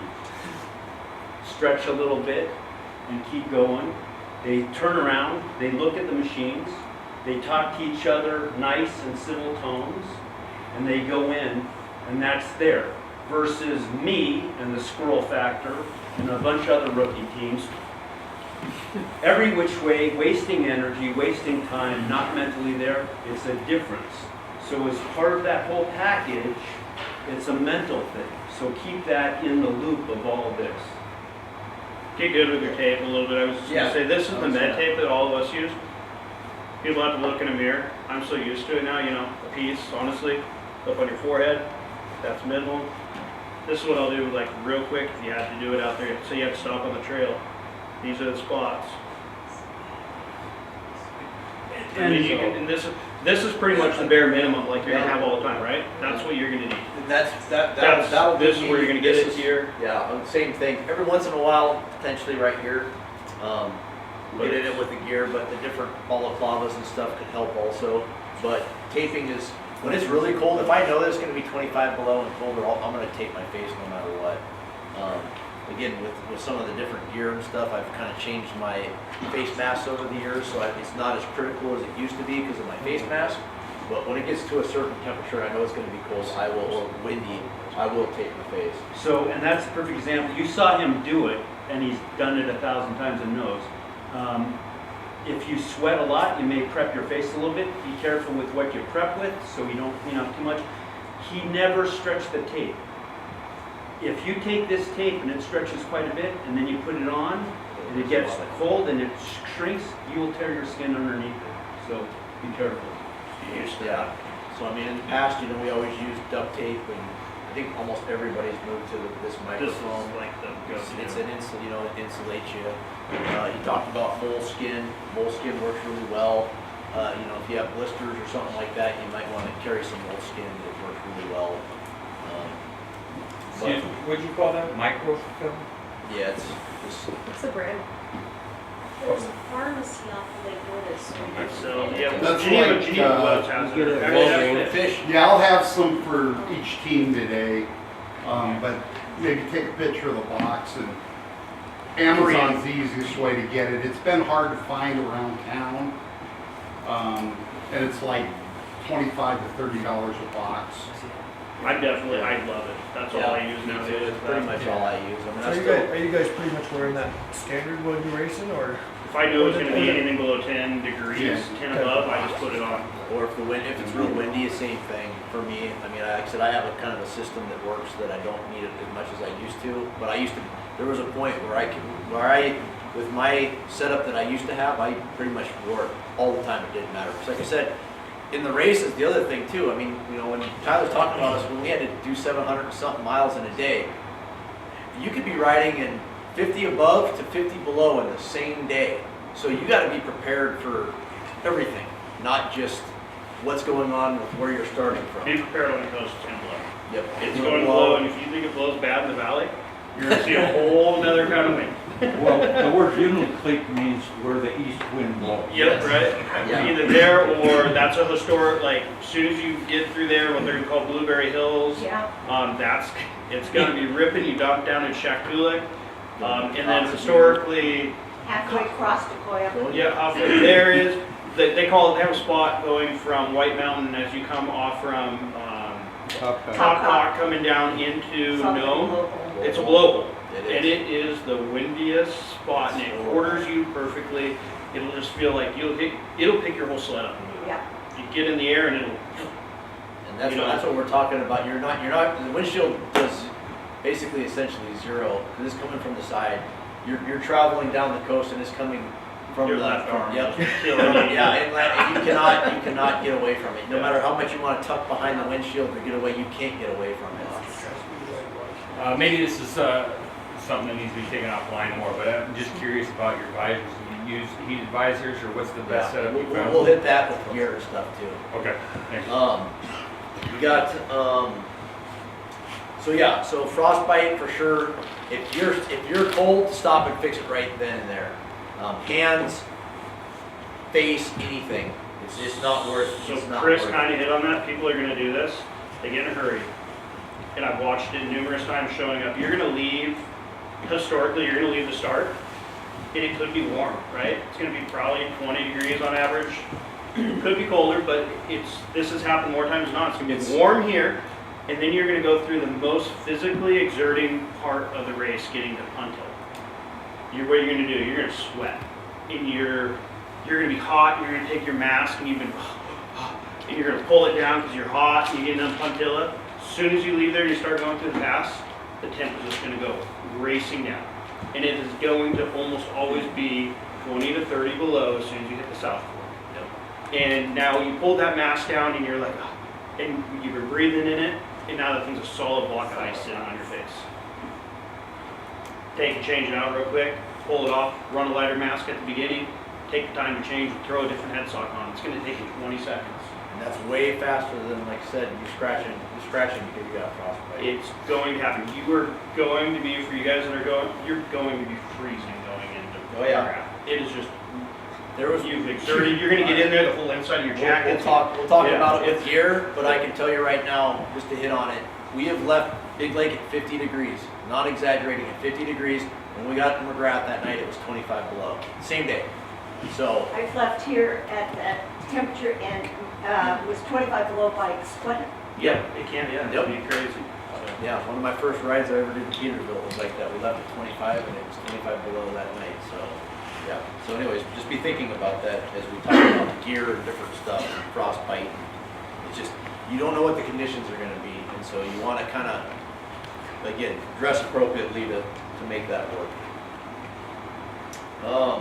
One thing that I missed on when we were talking about the mandatory gear, gear that you should carry, some of this stuff. Something to be thinking about while where you're carrying the gear is, you know, whether it's going to be stashed on your sled. Tyler kind of talked about it. Some people like to be minimalist. Some people like a little more on them. You know, the thing is, if you think about it, you know, we've seen it multiple times, even during the race. You know, some guys basically lost their sled right in the ocean. You know, basically it was too late. His sled's at the bottom of the ocean. Well, if all your gear's on your sled, what's that going to do for you? You know, you have no way to make a fire. You have no way for communications. So something to be thinking about is what you might want to carry with you. Like I said, I think a minimum is have some kind of a knife or something. Like I carry a Leatherman, something to start a fire.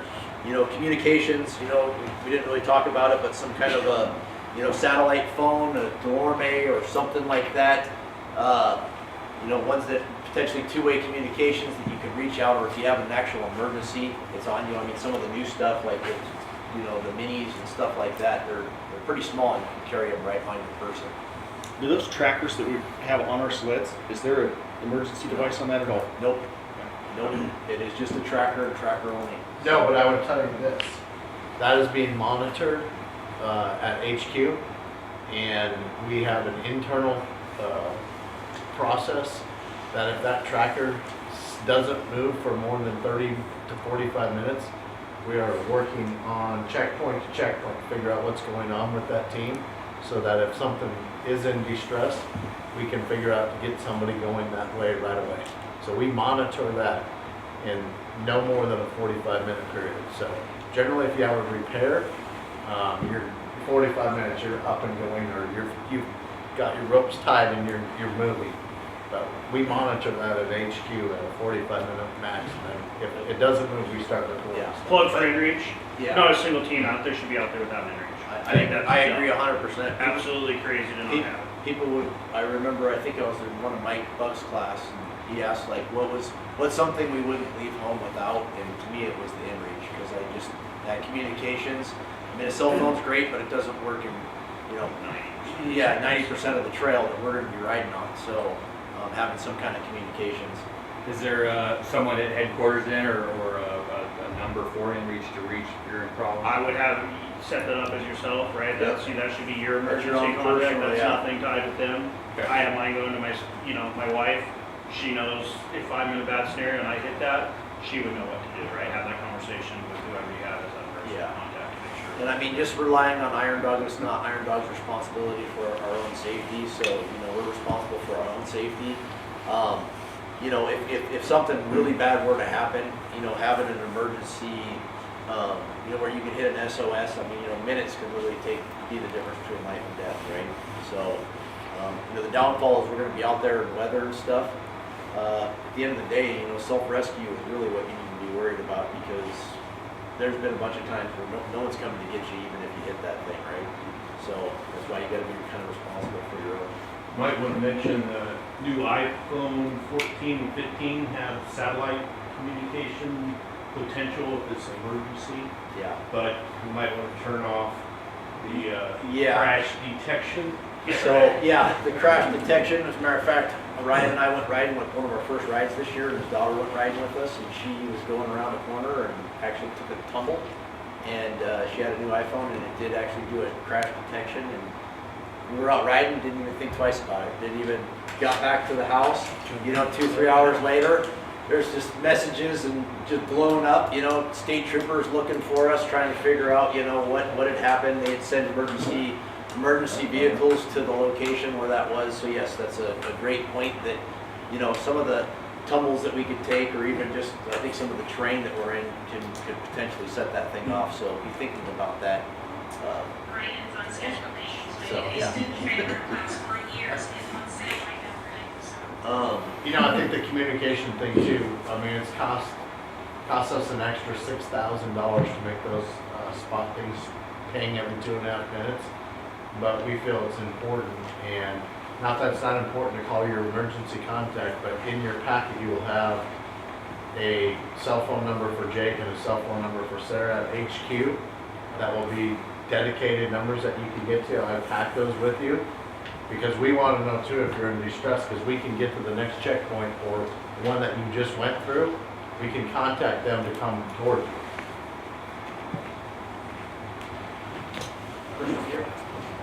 Yeah, that's what I'm talking about. I guess the only other thing I can think of, again, think about what you want to have with you in the checkpoints for personal gear. Whether it's toothbrush, toothpaste, that kind of stuff. Just something to think about. Maybe a small one to put it on your body or put it in your day bag so you can get to it. We'll get into actual. If you have something. Oh yeah. If you have something along those lines, we'll be shipping supplies to every location right after the first year. If you have a box of stuff that you want to go to Nikolai, if you get it to us at Iron Dog, write your name all over it big, where it's going, and we'll ship it with our stuff, so when you get there, it's there. Yeah, and I've got that. We'll talk about the different checkpoints and potentially what you should maybe think about taking. Just remember I think if you ship it there days. Yeah. I think we'll get into gear, riding gear. Riding gear is huge. Doesn't really matter what brand you're riding in. We ride in climb gear, but it doesn't matter even the best gear that you have. If you have some stuff that's 5 years old, it's just wore out. In 2006, I got called at the last minute to race. I threw on some old gear, and I had a wet butt pretty much the entire race, and it was absolutely miserable. You want to have pretty fresh gear when you're going. I think that it's like I said, it's the difference between having a fun ride and a not fun ride and having good gear.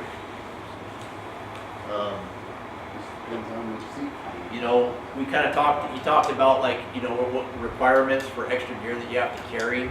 I've been in a position in the race where, I got wet. I was basically sunk my sled and, essentially was wet from the head down. So I'm very familiar, even in the race, and again, I've been in the water a lot. I don't like talking about all of it, but in the race it even happened. So one thing that was nice is they did, it required us to have gear. I basically took my outer layer off, stripped down, and put the dry gear on underneath, and put my shell back over, and it made a huge difference being able to put on some dry gear. So when you're thinking about it, again, it sucks because you're always thinking about you want to be light and minimal, and you'll pack these little thin long johns as your second pair, but you're wearing something thicker. Be thinking about worst case scenario sometimes when you're thinking about what you're actually going to pack in there. If you really needed it, is that really super thin layer going to work for you? For some people it might. I'll show you what I wear. I wear very little clothes underneath, so I'm pretty lucky that I can get away with something thinner than a lot of people. But again, think about that. Think about what if, the what if sometimes, because that stuff can and does happen. Bottom line, nothing cotton. Yep. Don't Cotton show up wearing kills. this, don't wear it underneath. Like cotton kills. Socks. You shouldn't have a single thing of cotton on that trip with you. Like merino, whether it's your preference of polypro, merino, whatever, some sort of synthetic, no cotton. That's just one thing you can't stress Cotton enough. kills. Cotton does, right? You know, socks, layers, t-shirts, you know.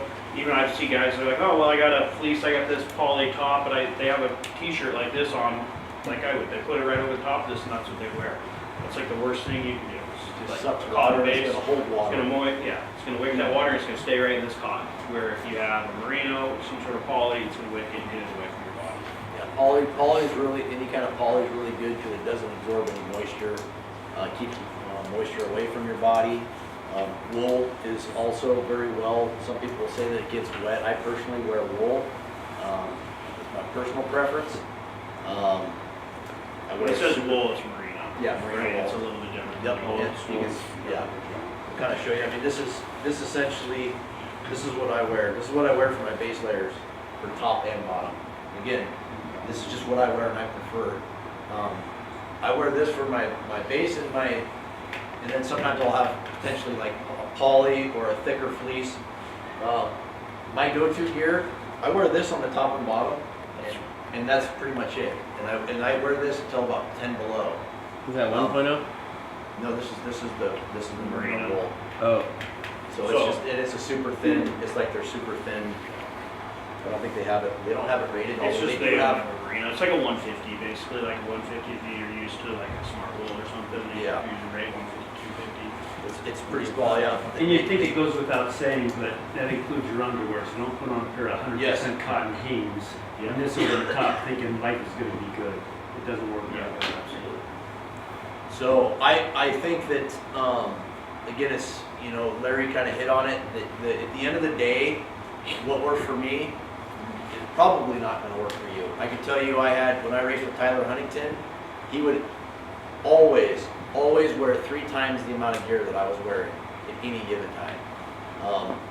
So again, what worked for me would not work for him, and what worked for him definitely doesn't work for me.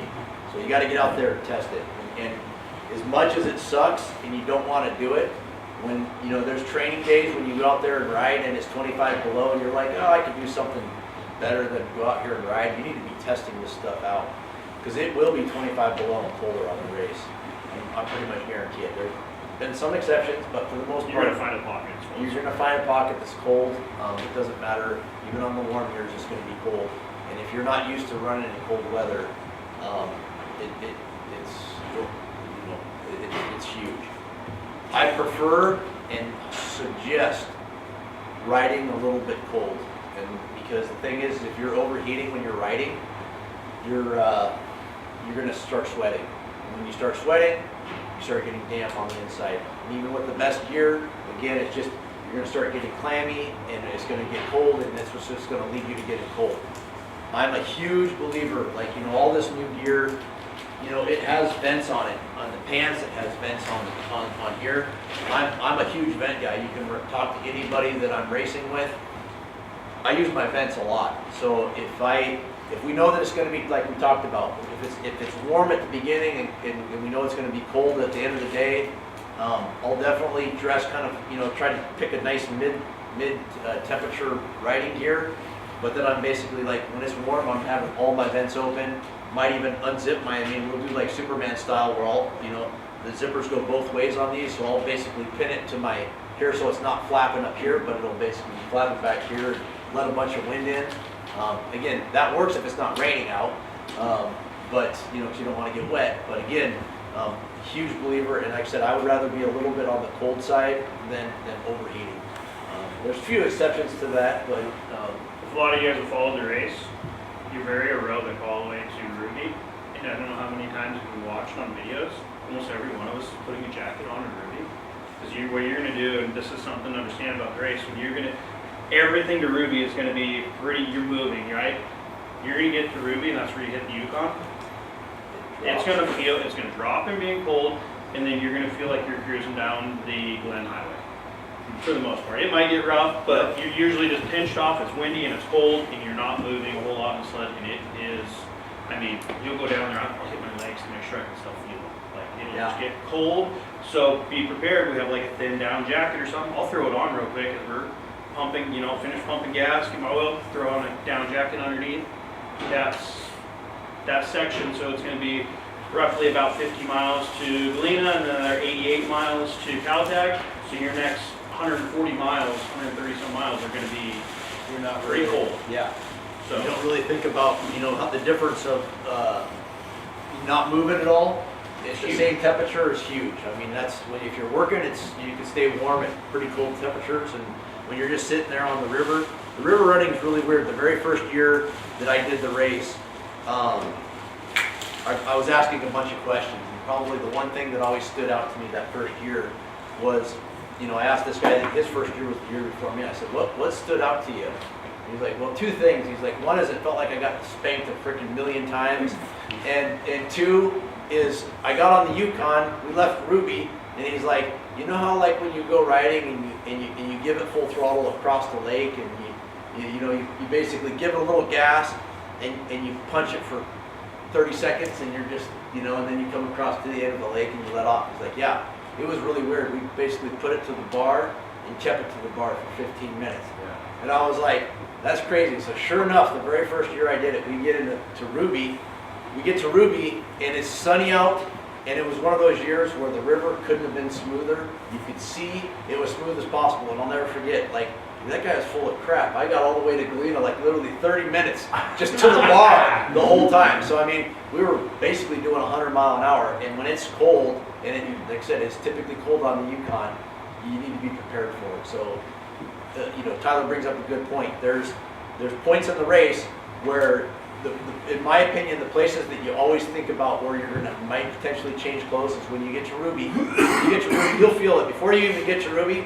You come out of basically the hills and you start dropping down into Ruby.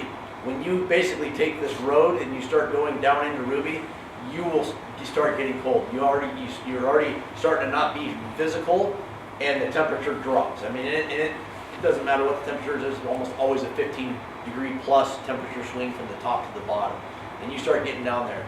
So be thinking about potentially a quick, some quick access. When we used to run the big, I used to love it when we used to have like the old Gen 2 Polarises and stuff. We actually carried just a mesh liner that was just underneath the hood. We could actually we would literally throw a jacket up in there, and we'd have bibs and stuff like that. We could actually just throw a thicker jacket. Like we could basically pull our jacket off real quick and just throw one of these on.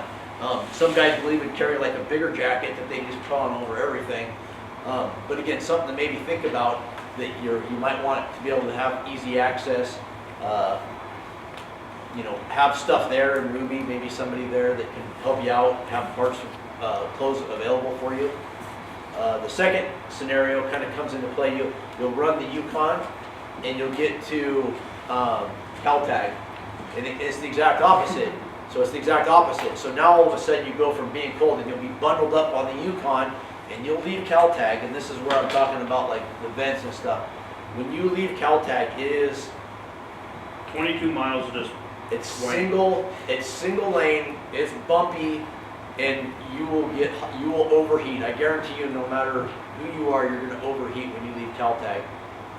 And then it'll eventually start getting, as it starts opening up as you get to Unalakleet. Unalakleet's typically warmer than, on the coast is a little bit warmer than in the Yukon, but again, something to think about. If you're looking at the weather wherever you lay over, something I highly recommend is looking at what the forecast is supposed to be. You can't always rely on the forecast, but at least it's going to give you an idea of what you think you should be wearing, or what you potentially be encountering as you get as you move forward in the race. But one of the things is when you get there, again, you're going to overheat, and then as you come into Unalakleet, you're going to be freezing as you get onto the coast. So again, if you start overheating, I highly recommend just stop right then and there, and whether it's taking off a layer or opening up some vents, you can go a long ways in making the rest of your trip. And a little pause for clarification now. So, and this is again listening to top dogs, and what they said is absolutely true. But I'm guessing 30 to 50% of the new people are saying, well, what goes on? And I'm going to say that I ran the race initially, and I had his ex-partner, Matthew Spurnack, I hired him as a coach because my wife wouldn't let me go without having someone who knew what the hell was going on, because we knew there was problems with trying to do this as a race. And I'm guessing there's 30% of the people in the audience and at home watching this and saying, okay, I hear about the bumps, but I'm going to make it up on the river. I'm going to ride fast on that elusive river. And we joke about this all the time because those guys are going to go just as fast as you are on the river. You're not going to catch up. You're not going to gain a microsecond on the river.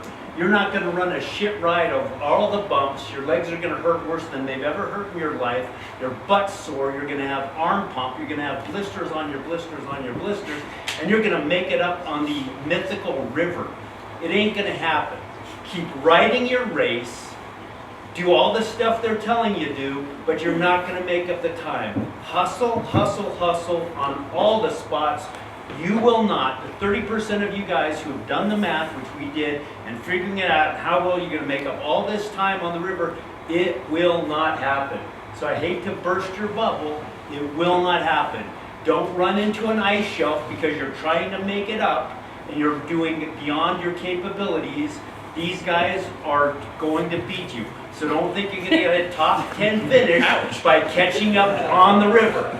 To you 30% of morons who are about to ruin your life on the river, I'm going to say it again. You're not going to catch up on the river. It ain't going to happen.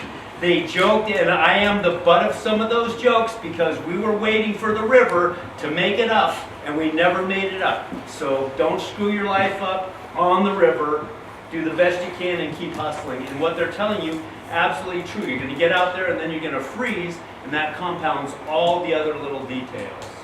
So back from a message from your sponsor, the old dude who's hoping to finish in the top 10 before he dies, but that ain't going to happen either. The other thing that happens, and Larry, that's a great point. I mean, the first time I did it, you get mesmerized when you leave Ruby. When we left Ruby, it was smooth, to 30 below. And literally, you didn't let it off. And it's so mesmerizing to watch that speedometer go 101, 102, 99, 101, 101, 99, for 35 minutes. Yeah. It just, you can't believe it, it just stays there. But you gotta be careful. Don't daydream. Don't daydream, that's right. That's where my race ended last year. My teammate hit an ice shelf and basically just completely did a front end delete kit. So, you know, don't, you know, you gotta be real careful. We'll talk about that for practicing. We'll get into that with practicing and training and strategy and stuff like that. And one other point, because going back to this thing, that you're going out there and you're doing a race with the best of the best. These guys got it. And if you talk to Ken Block back in the day and other people, some of these people memorized the course. We were out in pretty much 0-0 conditions. You couldn't see crapola. I mean, literally cannot see more than a few feet in your sled. And I'm not mentioning names, but there were multiple teams that do it, and you have the conversation with them. And what do? They zoom in on the GPS, and they had run the race trail and already had their stuff set in. And on the return, in literally, you can't see 10 feet ahead of you. They're going 70 miles an hour looking at their GPS because they had memorized the trail the day before. And they said, I knew where the ice shelf was, I knew where the other stuff was. And they're going 70 miles an hour in spots where you can't see 15 feet ahead of you. And that's what they do. But they do it and they're used to it. Don't think you have that skill set unless you really got it. So protect yourself. Just throwing that out there because some of the stuff they do is not what us mortals can do. And another point I want to bring up is the, what you call it, marked trail on the coast. That shore ice will break up and move.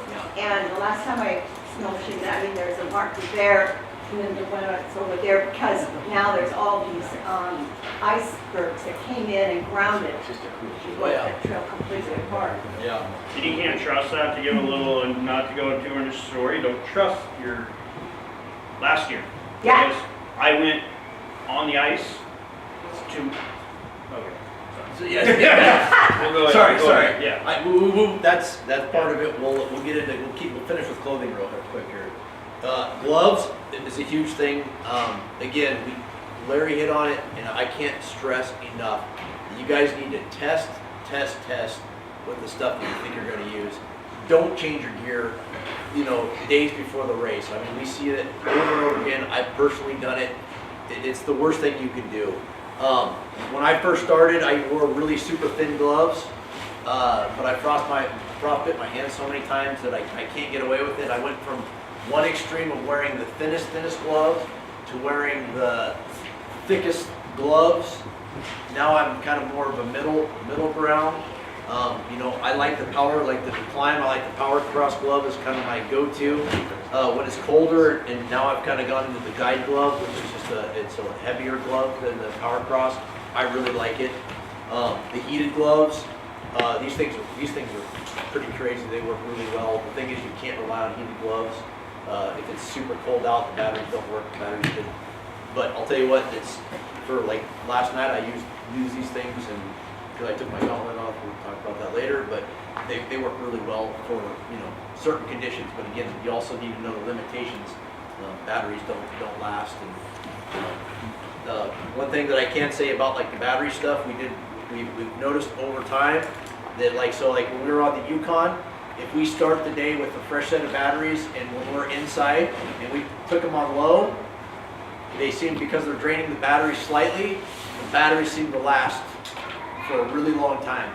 If you're out there and you pull these out of a cold bag when it's 20 below out, they may not even turn on, and if they do, it's probably for a really short time. So just something to think about when using them. They seem, like I said, they work really good if you basically have stuff on low right out of the chute and the batteries kind of stay warm and they seem to hold the charge that way. Don't come to the starting line with new ones. Don't come to the starting line with, you shouldn't come to the starting line with anything new. You should have everything broke in. It doesn't matter if it's boots, gloves, helmets, face masks, it doesn't matter. Gloves will ruin your day. Gloves will ruin your day. We talked about the frostbite thing. Gloves, in my opinion, are the same way. If your hands start getting wet or damp,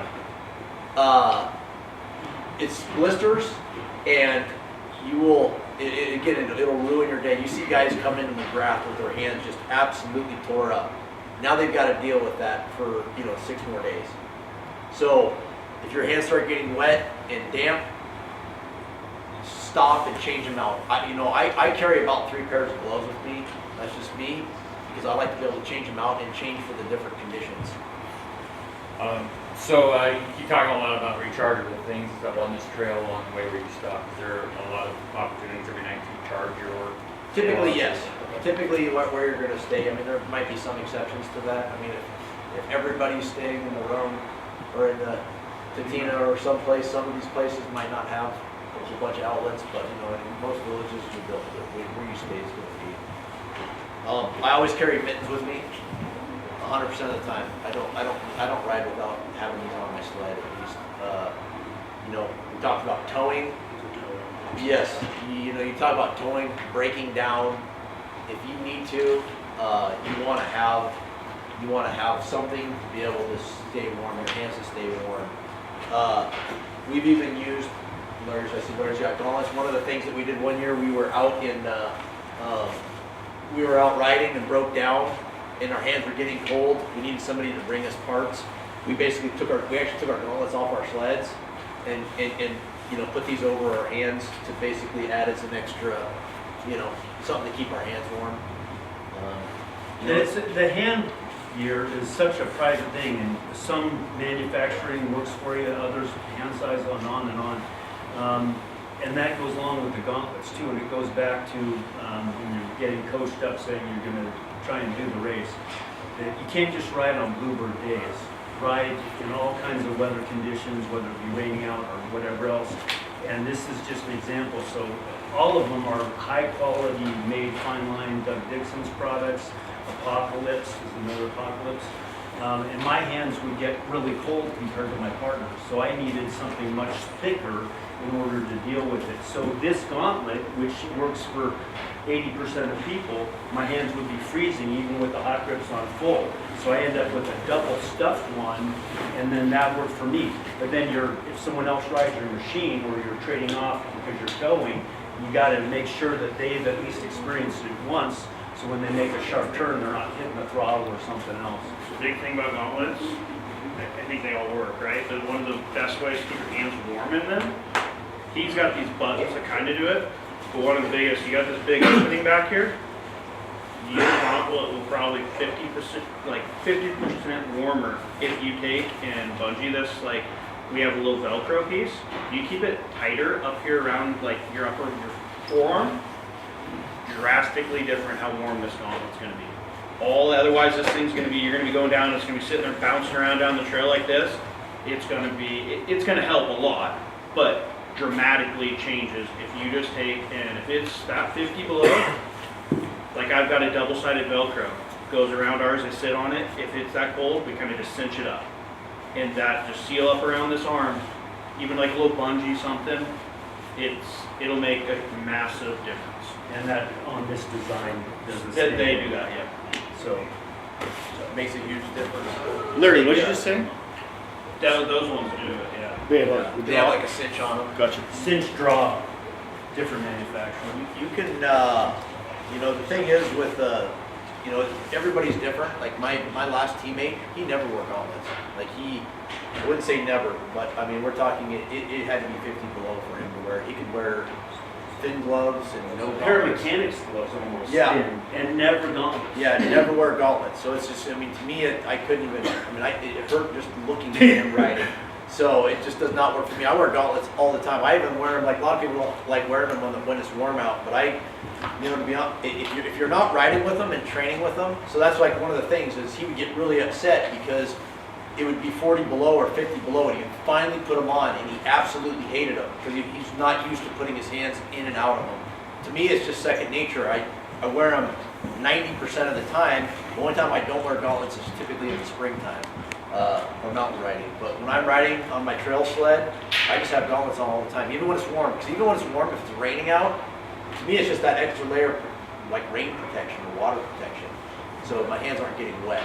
So And just wear memorizing them all where the your time. buttons are on the machine so you can control what the Yes. gauntlets on. If you're not used to it, figure it out. You know, the reverse button is still in the same spot, but without being able to see it, it might take you a little bit to find it. I mean, and it's back to that millions of details, and they all add up. Because one of these little mistakes ruins your day, ruins your week. I mean, you wear gauntlets most of the time. I wear them a lot. I wear really thin gloves though too. Yeah. I like a little more dexterity. It's just personal. Everything that's going to keep being said is just try it, right? Yeah. What you use on the day and what you're going to use when you're out there should be what you're using practicing around here. Don't try to change it. Let's go ride this stuff now. Yep. Get out there for the most. You know, we talked about like some of the stuff to carry. You know, I always like when I go out practicing, we go out riding. I carry a thick jacket, like pretty much always. Like I'll have something like this packed with me. My lower body, I can get away with like pretty much nothing. Like I said, I wear those little thin on the bottom. But I also do wear I wear these, you know, these shorts, these padded shorts. So that also adds this insulation. But you know, have something that if you break down or if it's really really cold, you want to have some, you know, some thick gear.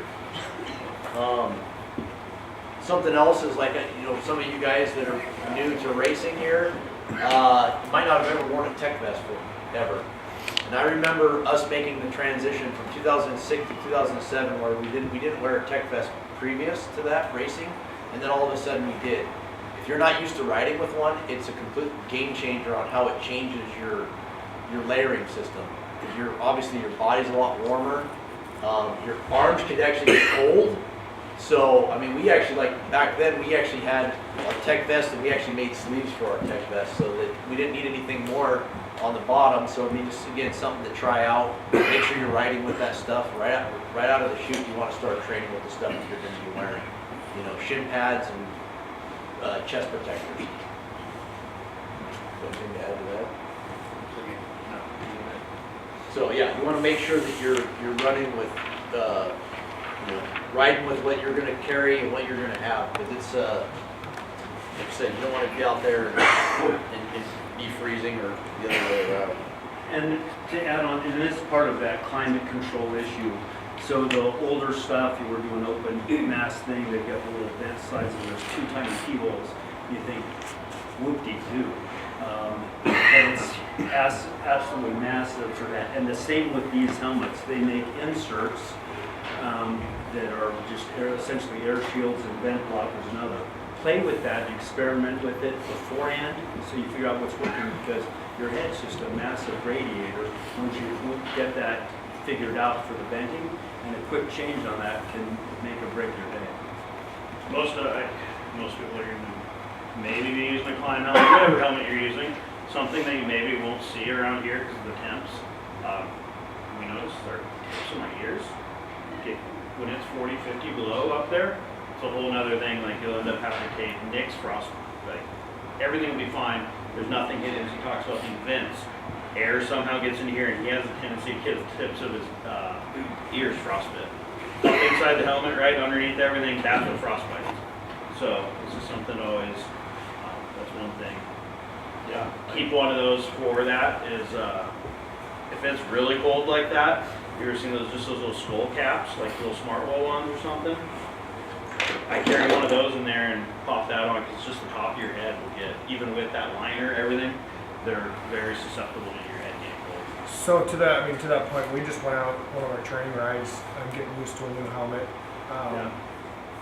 Getting a lot of, we were riding in the cold, and I was cold enough to the point where my head, I was almost feeling like I was in a daze, because my eyeballs are cold, and my whole head was cold. Do you guys tape off the vents?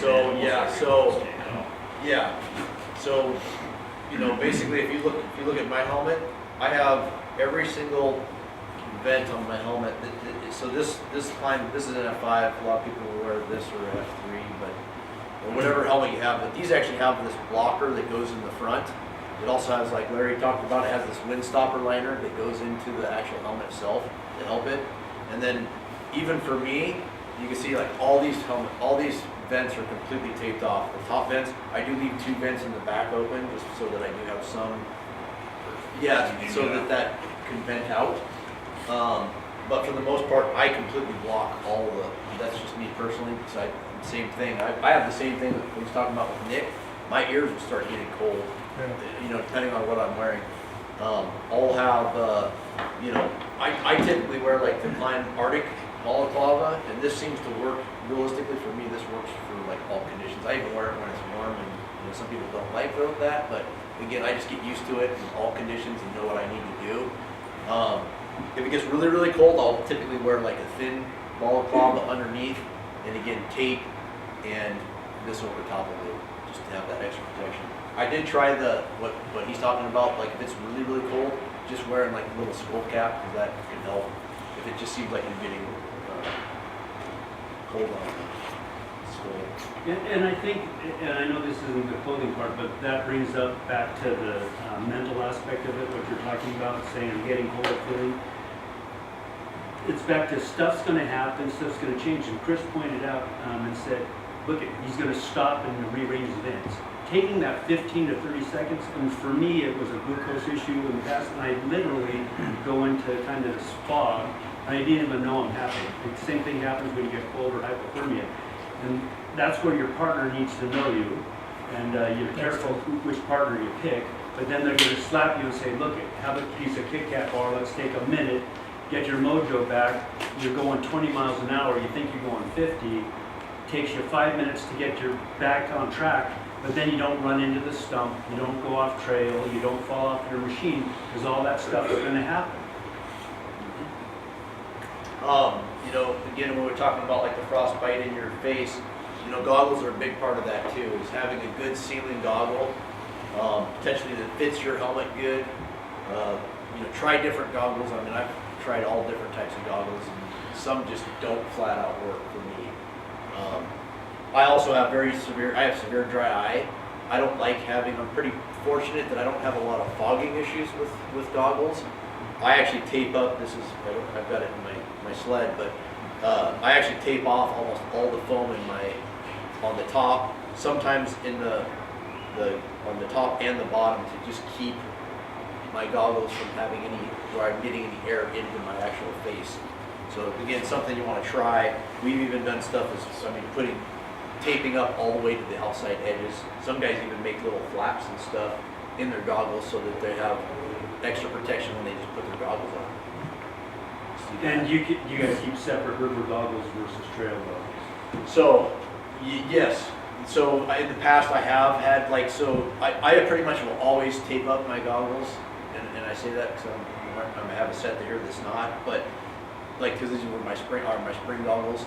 But I will pretty much always have some form of tape, but I do keep some that actually are more open. So if I'm going we talked about on that first day, there's really no high speed running until you get on the river going into McGrath and then potentially on the Yetna. But you might have a goggle that's maybe a little bit more vented, so if it's actually hot out, you can actually have a little bit of breathing on your face. So that's a good point. Also, the type of lenses that you have, try different stuff. This lens does not work very well at night or, even in low light condition. I prefer amber for almost everything, and then if it's really sunny out, I'll wear something like this. It's all personal preference. It's I don't all wear anything personal. but clear, and I wear the same pair of goggles I started the race with 90% of the time I finish with. And I'm the same way. But clear. But this is a rookie interjection at this point. If you can't see, you can't ride. If you can't see, you can't keep warm. If you can't see, you run into stuff. And you'll watch these guys, and they've done it so much that that's one of the things that's inviolate on what they protect. They will protect those goggles. If they're about to dig out a machine, they're off in a certain position on the machine, they're turned around backwards.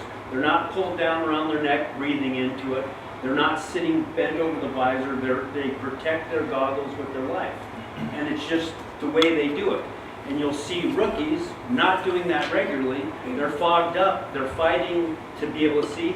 The other one is ice fog, usually just outside Big Lake on the way up to Squetna.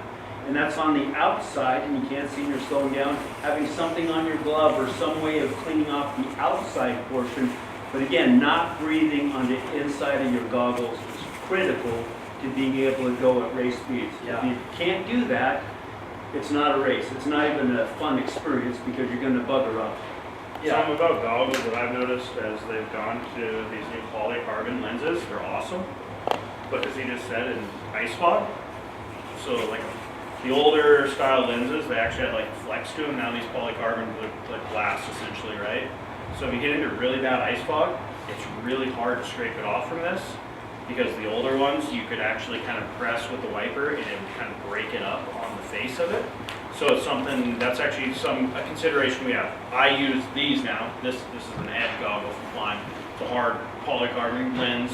I run clear, but as my spare, if I got into really bad ice fog and I did have to change, it is the older style, more flexible lens that you can get to scrape off a little easier.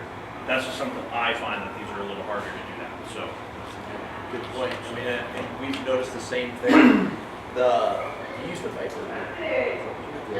the other ones I use, and this is Klein specific, are Vipers, right? So I use the Viper as my backup if it's really bad like that, and then I like that Edge goggles.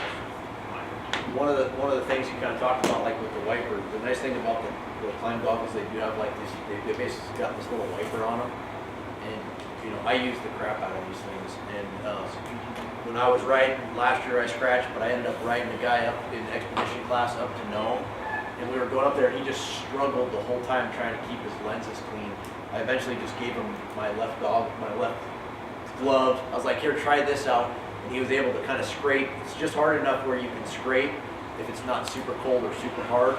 And he's like, man, that was just an absolute game changer of having that. You don't think about things like that, but in certain conditions, it can make it a lot nicer. Like I said, preference on lens color and stuff like that. Just try it for different conditions. A lot of people like clear at nighttime. I like clear all the time. That's all I wear. It's just works for me, right? Everybody's different. Some people like yellow or amber. That's me. I like their. Yeah, I like the yellow, to me it seems like it enhances some of the definition, but at nighttime I like clear too.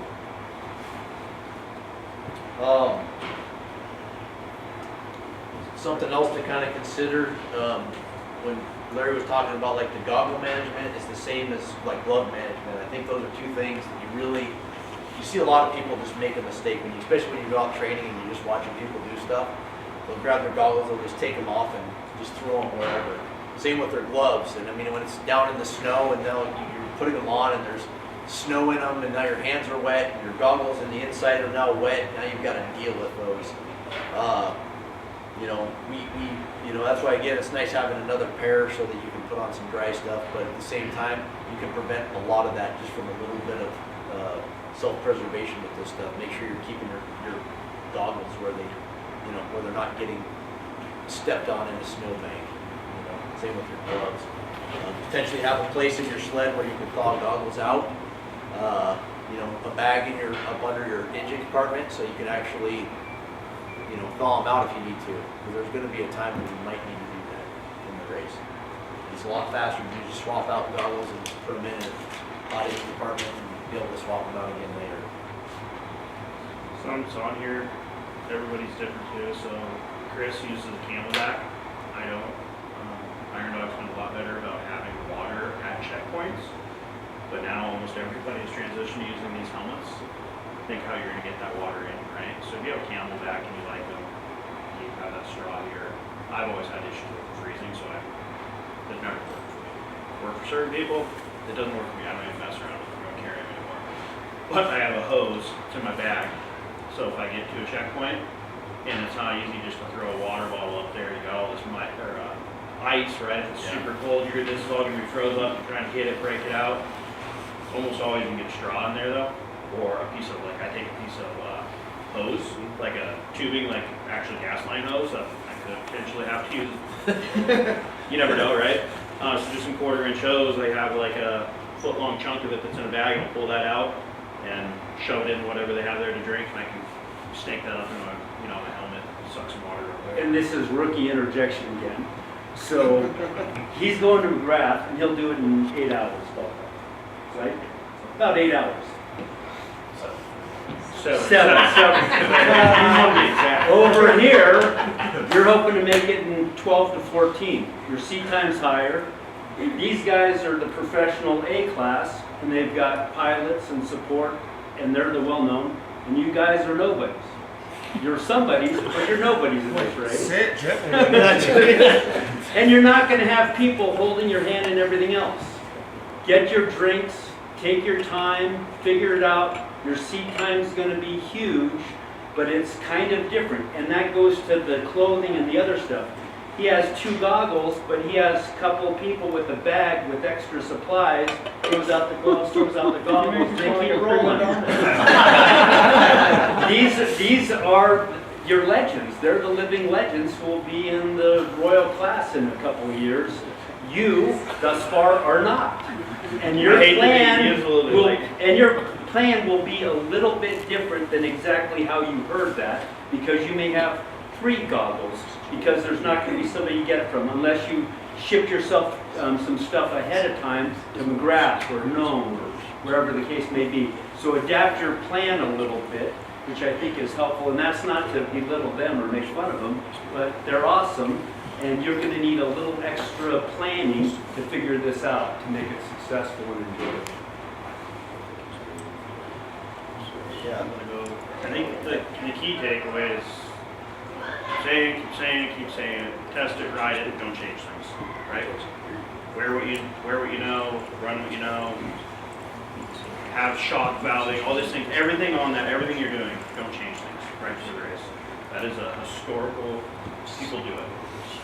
And You keep saying that, and for the most part, it doesn't work out when you're going to do something better. I mean, more than likely, it's not going to work out. So you're better off to run what you've been training with and you're used to than to try and change something up. It doesn't matter if it's clothing, sets, sled setup, everything. Go into training. Yep. Yep. So this has changed a lot, Yeah. right? My first years of racing this 20 years ago, that was a big deal. Like everything was from here to Squintina. We maybe go to Shell Lake.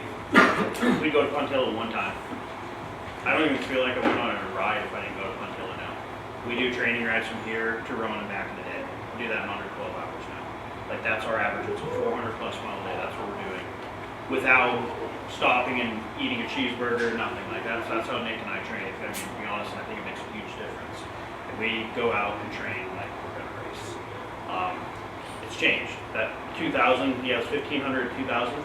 I think we're probably closer to 4,000 that we're putting on before. And that's usually we have 2,000 down here, and then we pre-run a lot of it. We'll go up to the coast. It's just changed, right? The race has evolved. It's faster paced than it once was. Doesn't mean that's what you, the sleds are better. Doesn't mean that that's what you have to do. But that's what it just kind of give you an understanding. That's what the top tier teams, that's what we're doing. It's a lot of training, a lot of riding, a lot of prep. So yeah, I mean, I can tell you I've done this race in very good shape and in very bad shape. And, you know, doing it in good shape is a lot easier and more fun than not being in shape to do it. And one thing is it, I mean, you can go to the gym and do everything at the gym, and then you can go out on your first ride and you can go for a big ride and you will feel like you've never worked out. You will be absolutely sore. So I mean, nothing substitutes seat time, right? You know, as Tyler put it, I mean, things have changed. We've changed up the way that we ride now too. We used to be a lot of short rides in a week. So I mean, that used to be what we used to do. We used to just, you know, I mean, heck, we would go out to the river and back, you know, 2 or 3 times. That was our training, you know, in Big Lake. That was what we used to do. I'm not saying that to discount that. That's still a great thing to do. But you know, our goal is to try and go further every week. Is our goal. We now, instead of riding a bunch of times during the week, we typically ride once a week. I mean, that's just the way we do it. And like I said, we just try to make it count. You know, we just try and go further than we did the week before. There's also some caveats to doing that. I mean, you know, he's talking about going to Roan. You know, machines, even though they've gotten better, if you break down, it's something to think about. If you break down or have a problem, when you're far away, I mean, when you basically leave Shell Lake and you start heading up the trail that way, if you break down, it's absolutely miserable to tow, to fix, to try and get that sled out. So, I mean, you know, you don't have to train necessarily on the trail. I highly recommend spending some time and getting up the trail as far as you can at some point. I think going to Puntilla gives you a good idea of what the race could be on the first day. I think that should be a goal, is to maybe try and go to Puntilla. But again, going to Puntilla and breaking down can absolutely ruin a whole weekend. You know, we've seen guys, you know, try it, you know, the day or two before the race, and then they've got sleds that are broken up there trying to figure out how to, you know, when they, you know, that's just not a good training strategy to, you know, do that. Make sure you have some time and you can put the time into it when that happens. I'm sure Tyler's got plenty of stories and I've got plenty of stories of breaking down when you're out there. So even though some of the top guys are going really, really far, sometimes I'm not going to say that it's, I mean, there's some pros and cons to everything. And I can tell you, breaking down when you're way out there, when you're on the South Fork, I can tell you, the South Fork, in my opinion, is the most dangerous spot on the whole race. That's my personal opinion. There's holes in that river. It's absolutely treacherous. If you get hurt while you're down there, and you guys are by yourself, you're there by yourself. There's no one coming to get you. There's no... Geographically, I guess somebody that probably... Who's been on the South Fork? It's been in this. So, you guys are from around here. Have you ever drove to Eureka? Like the Manisk River off there to the right? As you're going up there, like around Chicklum? No, aggro, it looks down there, the bare ice is blown, and it's usually, and it's like caved in. That's about the best idea I can give you of what the South Fork is like. It can be an intimidating place, right? There's gonna be probably open water. You gotta be on your toes, like. So this is something to take in perspective there. Nick, and when I ride, that's one spot he never follows. Because I'll be going across something and all of a sudden I'll feel it as all this. It'll just start falling like 10 feet. So he'll be off 10 feet over or we'll ride. So it's a good spot as you're riding with people. Don't be right on a bumper. Give enough, because if it starts caving in, you want to be able to get on the brakes, and it'll just, you go across something as wide as this room and the whole thing will just dump out, because there's not a lot of traveling in there. A lot of it's been froze high and then it's shelved out underneath it. It's an intimidating place, not to scare anybody in here, but it's one to be very cautious of for sure. Follow tracks if you can, but keep your head on a swivel. Just where those tracks went, if that guy went over it, he weighted it, it falls out. I swear almost every time we go down it, there's a cave in behind me. Yep. Nine times out of 10. So that's just how it is. Yeah, 2001, I remember I was following my teammate, just like you're talking about. I mean, it was probably about a 10-foot hole just dropped out from him, and I was just going fast enough to where I barely, and I mean barely, and we're talking about, you know, sheer ice wall that's, you know, the 1 foot ice wall that everything else dropped out, and that's what you were going to hit on the other side if you didn't put it. And then it's, you know, dropped out, you know, this far. So it's definitely sketchy. So again, if you're out there training, I'm not going to say that don't go to Rome, but I'm saying that it can be very dangerous, and if something bad happens, there's no one coming to get you. I mean, all it takes is a front end, you know, take out a front end or something like that, and it's going to take you 2, 3, 4 times as long to get back, and it's miserable. They're awesome rides. It's great. Again, that's actually what keeps me doing the race is with these pre-runs and training. I almost enjoy it better than the race. Yeah, nowadays. me too. But take it out, so not to discredit anybody's ability, but if you haven't been to Rome before and there's no trail, might not be the best time to go try to break that trail and be the first ones to go there, right?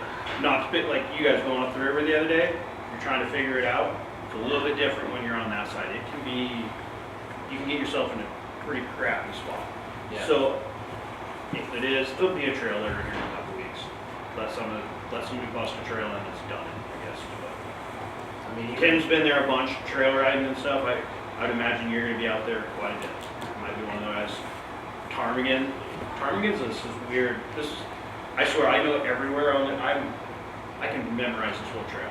I really, it says you can't, or maybe I do. I think I can know the whole entire trail. I can still get lost in Ptarmigan. I don't know. That one just still to this day, it's just a weird spot. It's the one, I mean, it's the one that's my backyard essentially. And it's, so Ptarmigan is when you leave Huntilla, right? Huntilla to Hell's Gate, which is Hell's Gate is where that's where we get on the South Fork of the Customer. That's where we dive down into all this. That area is just, I don't know, this is one of those ones you can, a lot of the valleys look the same, there's kind of a ridge line, you gotta make sure you get through the right pocket. Like snow blows up there, so sometimes the trail between snow and, yeah. So if you get too low down in that valley. You can get down in these alders, it can just be just makes you have a bad day. And the trail can always be different. Sometimes the trail will be down in the valley, sometimes it'll be up high, so it's always in a different spot. The snow blows and it snows up there, so you won't even see the trail. So, you know, we kind of talked about cold weather training, man. You need to do cold weather training. As much as you don't want to sometimes, you need to get out there when it's cold and check out your gear, your machine, everything to make sure that it's good.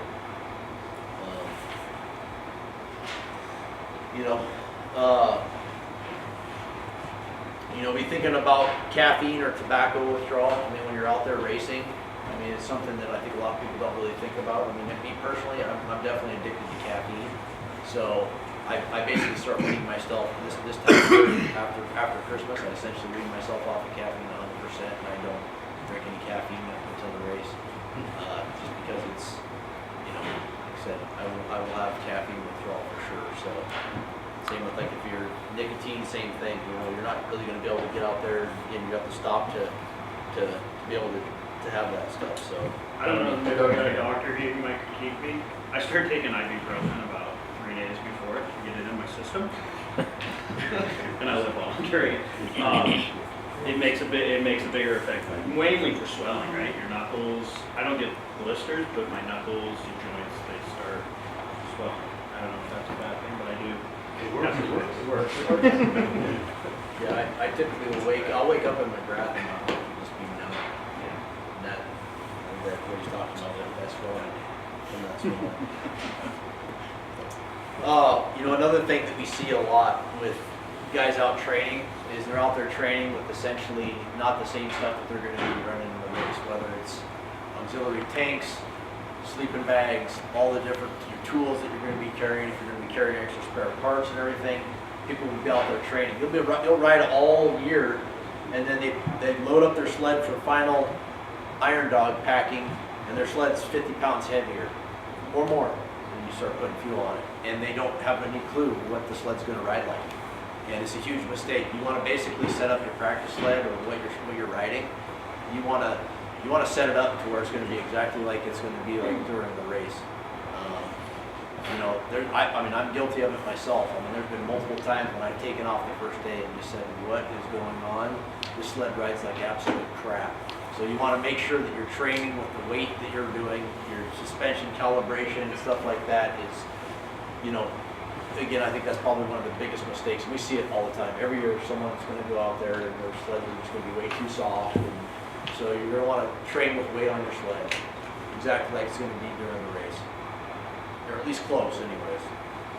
Same with like, you know, if you have auxiliary tanks, kind of talk about that with the thing, but if you're not training with auxiliary tanks and the weight on it, it absolutely will change how your sled, again, your suspension handles that weight. You want to kind of pick some calibrations that might work with or without fuel. So, you know, practice packing and unpacking your sled when you're training. When I train, I try and set my sled up basically identical to my race sled. So when I have like my tools and stuff go in the exact same spot that they're in on my practice sled. So when the race comes around, I'm not trying to find something. Larry brought up a good point of, you know, maybe even label stuff on your sled where stuff is. Like, you know, when you have some of this mandatory safety equipment, where's that at, or where's some of the stuff? If you know, the night of the race, packing your gear, you might change where you put stuff, and then you'll forget during the race, and then you're there you're running through everything. Back up. Don't pack your sled on the night of the race. Yeah. That's the whole point right there. Don't pack it the night of the race. Exactly. I mean, that's where I'm going with this. You need to have that stuff. Like, I know where everything's going in my race sled because I've already basically been doing the exact same thing with my practice sled, right? Everything just gets transferred over, things are packed up and put away, and I know where everything's at. So,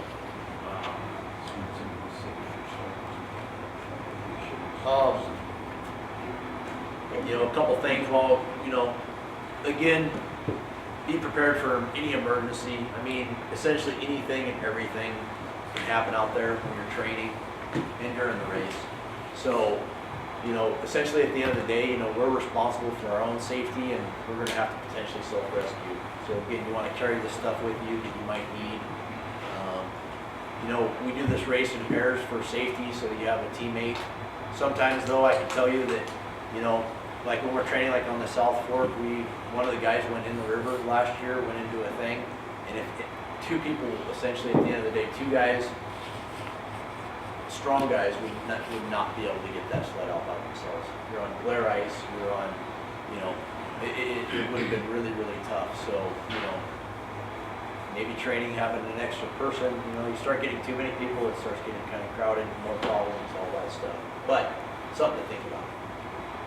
And Chris has been wet, I've been wet, several people have been wet on rides, not just from the snow, but from going in the water. So I'd say this concept of skipping water, there's probably going to be spots where you absolutely have to skip water. It's, once you're skipping the water, it's not a big deal. It's the entry and exit. Yes. So coming off of a bank into some water is something that you got to think through before it's the first time you've ever done it. And getting off on the other side is absolutely the most important part, is for getting out of the water once you make that decision to do it. Another thing that would be very helpful is to watch some YouTube videos or practice it. And if you sync one of your machines, and Chris is an expert on this, because he volunteers to help people who sync stuff, know how to get the water out and start your machine the most effective way possible. You don't have to pull it over 500 times. You guys know the drill, talk to Chris, but pull some plugs, turn it in the right direction. If you were going in the water, what would you do? Like with your sled, the first thing you should do, shut it off, right? Otherwise, when it goes in, it's sucking all that into there, and then you got a mess. You can shut it off, you're going to limit the amount of water that goes in there. That'll be your biggest. I have gone into the water instead of going into the ocean. At 15 below, you need to go up front, guys. I didn't get it shut off. I went through actually thin ice, so it wasn't even open water. I just busted through the ice and went in the ocean. And when it went in, it sucked in. Well, it sucked the whole motor full of water and the muffler and the pipe. And it was so cold all that by the time I got it out of the water, which we did get it out, got over it, all that was froze solid. So it's like one of those things that's kind of one-on-one. If you happen to go in the water, get it shut down. Do you, There's a lot of things going on. do you nick your vent tube high? Because I know on the Custic Commander travel in the water a lot, we basically siphon the water into the fuel tank. And so we always would put just a little slice up high, so if it started to pull water, the air would So go in, kind of like on Skidoo's a... got a one-way check valve, so that can't happen Oh, okay. in advance. So Skidoo's good. I don't know about Polaris. They have a one-way check valve on there. Yeah, so that's why they all have an internal check valve. Okay. So they can't do that nowadays. Oh, but that is, I understand, that was like an older, Yeah. but nowadays they have that check valve for that exact reason. Of course, the best thing is just not go in the water. That's what you want to do. Well, So, there's I mean, more sucking moisture in. There, yeah. So one of the things is I mean, obviously, if you can go around something, that's what you want to do. I mean, I can tell you, I've skipped water, I've been in water, I've been in basically every scenario. Really, like on rivers still scare the crap out of me. I mean, if you go in the water in a river, you're gonna get swept underneath, and no one's getting you. You don't have to be the cool guy out there on the South Fork to No. skip it to skip it. Like, if you can get around it, go around it. Yep, and typically you can get around a lot of stuff. If you really pay attention and your eyes are open, it's something that you want to be thinking about. Even if you're just kind of paying attention when you're riding, there's a lot of, like right now, like just going up the river going up to Swinton right now is not the typical trail that we like. The freighters would make a completely different trail because we're basically riding. The downfall is everybody's now tried to find the smooth ice, which is great. Unfortunately, the thing is that's in the deepest spot and the last spot, so it's thin ice. So you know, so again, it's just one of those things you want to be thinking about when you're riding.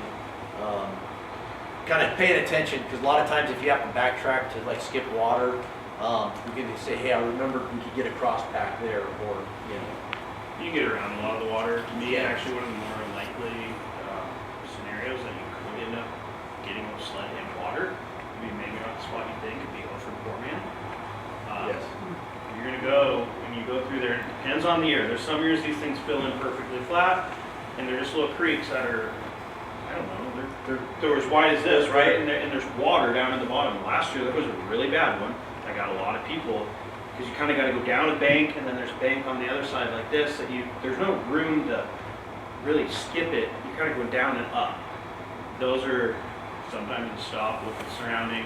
Last year, we got across it, a couple more, and then it became real problematic.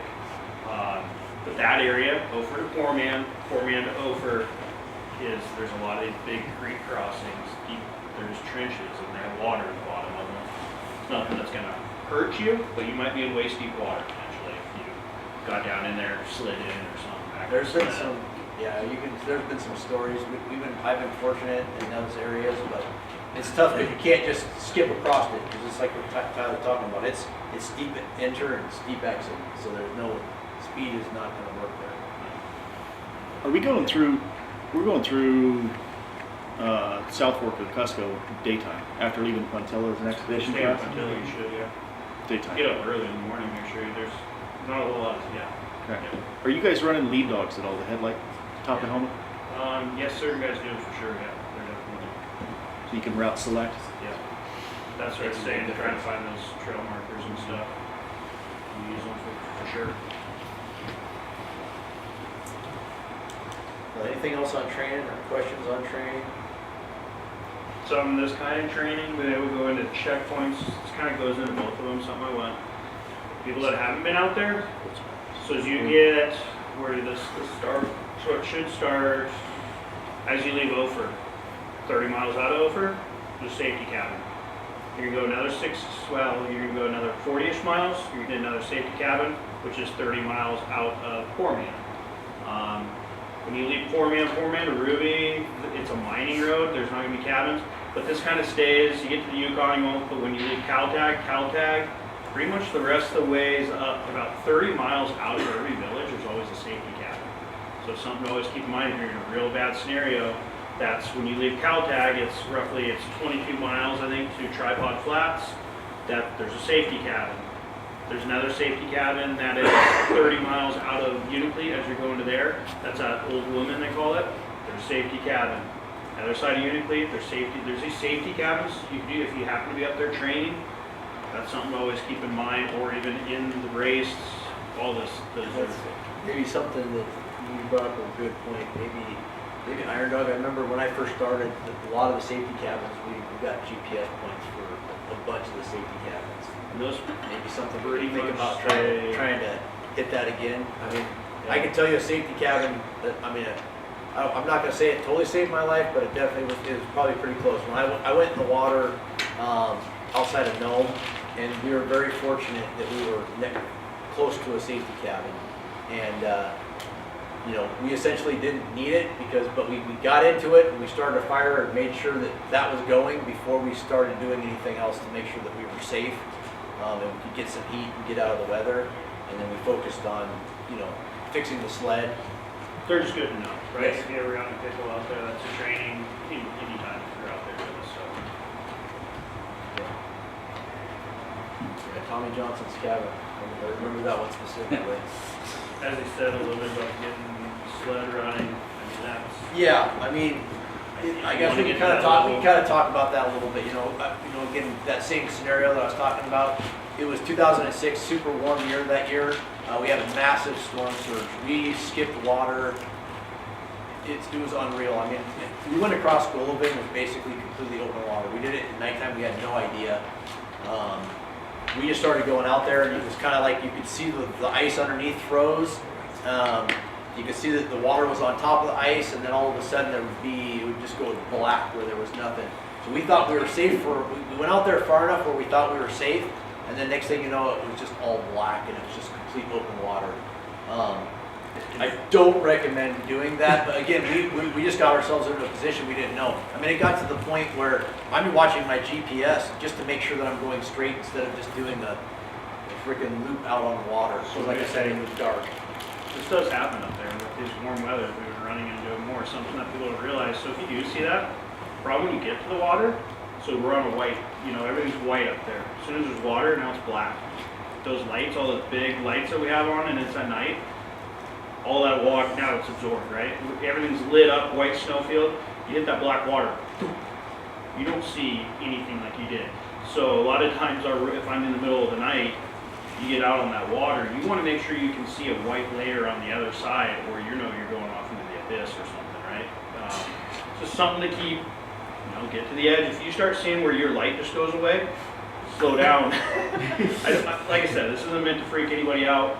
And mostly, if you're in the expedition class or something, take your time and, you know, circle around. If you hear it's out there, follow the trail. Most of the time they're going to go around it, but that's something for you guys in the race that maybe don't realize is you'll get out on there, and I've gone, and it just all of a sudden your light goes nothing. And you think you see the other side, and then it's just black for a while. I mean, I've probably skipped a mile of water out of there before. Well, in 2015, it was 7 miles across the river. Yeah. Yep. Yeah. And that's what, like I said, in 2006, you can go around most of all of this stuff. If you have to, I'm not here to freak you out.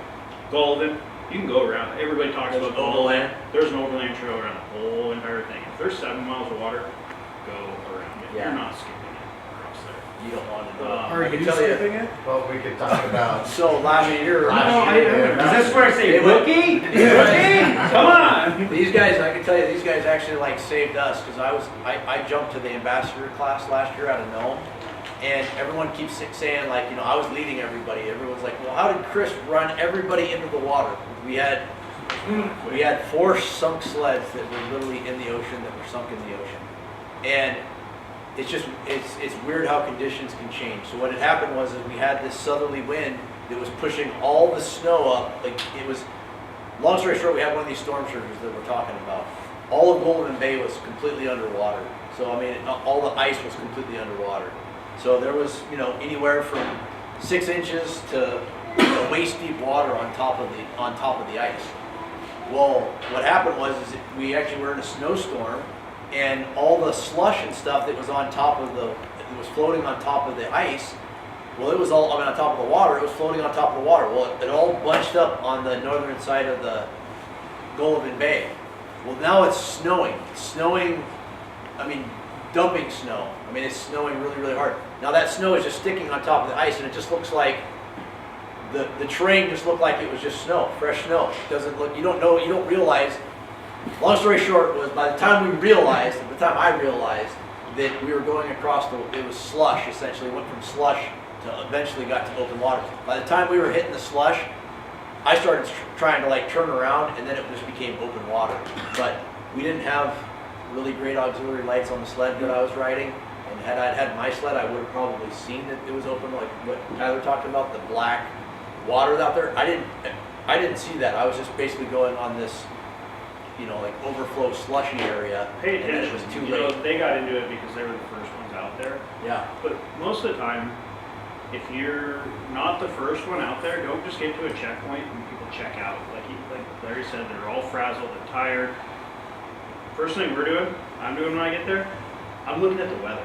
What weather do I have coming in front of me? What do I have going on? That's going to play into my strategy, how I'm going to run. How far do I want to go tomorrow is on weather.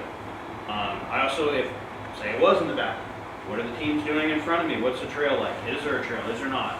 You want to gather all that stuff and process it. Don't just go in there and just like, you got to be able to try to take all this in and process it while you can, get a plan for the following day instead of, just going out blindly. Like there's people that do, they don't pay attention. They get in a checkpoint, they're exhausted, and they get some bad food in them probably. Half the time you can't even get them to, they're not drinking. Drink water, right? You gotta stay hydrated. Those are you gotta be looking at weather, all these other things ahead. You can talk to the locals too, right? Talk to locals, yeah. I mean, be careful. Actually, Yeah, 100% be careful. There's multiple things that happen. Yeah. One is I remember this is the very first year that I did the race. We got to Shaktoolik and everyone was telling us, don't go across the ice. It's super dangerous. And so it was blowing snow and stuff, but the trail goes right out onto the ice, the main trail. So we're following the trail, and of course we get out on the ice, and you can't see 5 foot in front of your bumper. So all I'm thinking the whole time is that that we're just going to fall off the ocean and go into the water, and we're going 5 miles an hour, and I'm just looking at the front of my bumper to make sure we don't go off the edge. Well, long story short is we went across the ocean, and it was like there was no big deal. It was frozen the whole way. There was a trail the whole way. So you get a lot of misinformation is where I'm going with this. And you get it both ways. Sometimes they'll say, oh yeah, no big deal. And again, before we went over to Golovan, we asked the checker before we even went, we left White Mountain, hey, is the ice good? He's like, I think so. Somebody went, last night, and this is really early in the morning. So we're like, okay, it's fine, and it wasn't.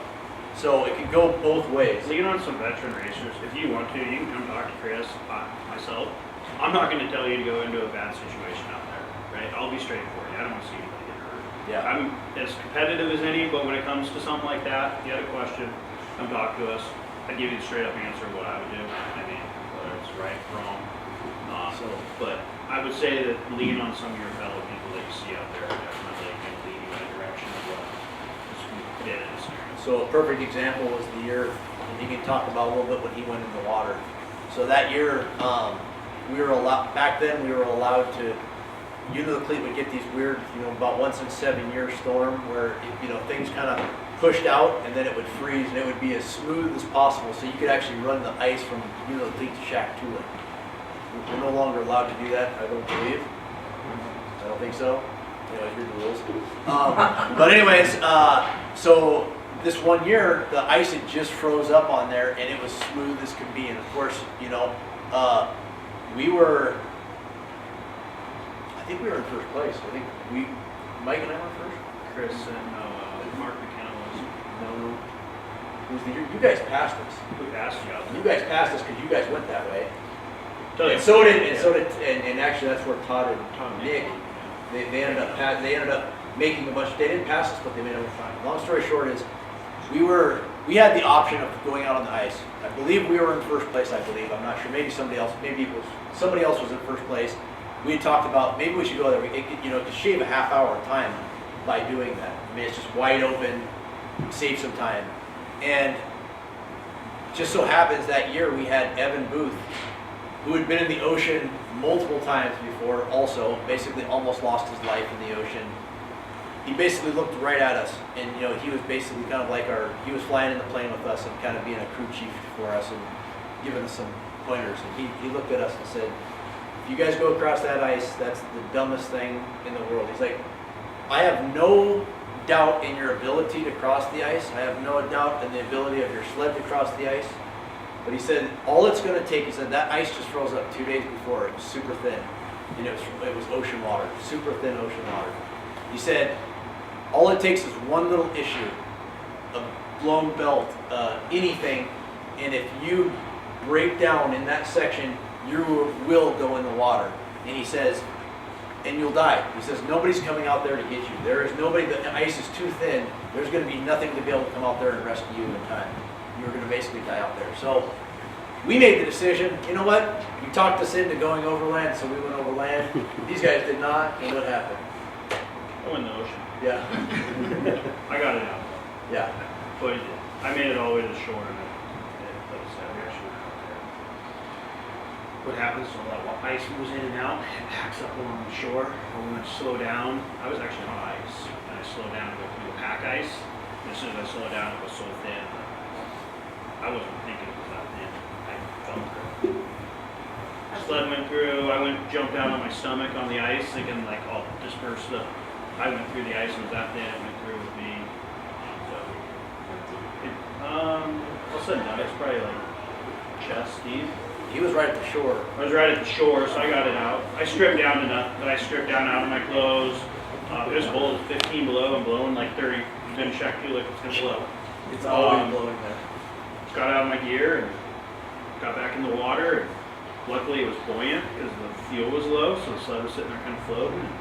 Got a rope tied around it, got sucked onto the shore. We towed it back in, got it running. Got it running and got back to, made it to the last checkpoint, blew the crank out because it was so full of ice or salt water. Finally gave out. But we made it all, ended up getting back to like third place or something. So yeah, again, just, you know, you got to kind of read the conditions, talk to people, talk to the guys that really know. Like I said, you got to be real careful because you get a lot of misinformation. They won't let you go out there. I'm 90%, I got to read the rules. I don't think we're allowed to go on the ocean anymore. It was like, it was an unsafe, it was definitely, looking back at it now, it probably, because it's not even like a shoreline, you're on a cliff. Like Yeah. It's a 200, 300 foot wall, sheer cliff that you're along. It was fast. For sled, we did 106 mile an hour on GPS out there. What, like you said, should take an hour, I think we did in 15 minutes. It's cool. Yeah, I mean, there have been multiple years where we were able to do that. It's nice, it's fun, but again, that year was just bad conditions. Like I said, it looked good, but you know, like I said, it took somebody that knew that thing just froze up. And so was that going from on the Iditarod Trail or going further out to towards the sea? So we left, when I left, like this scenario, which is no longer allowed, when we left Uniclete, are you familiar with Uniclete? Yeah. So we went off the end of the runway at Uniclete, and I went straight to Chatham. Yeah, it was on the ocean. Yeah. There's been multiple years we've been able to do that, but I think after that 1 year, it was kind of made. Some years, and you'd have to look at the real, it just depends. There's been years at a Goggle, which you know where that's at there. You can get on and go from there, but I think it's still, I need to brush up on the latest rules. I think it's still in there, that's illegal. So don't worry about it.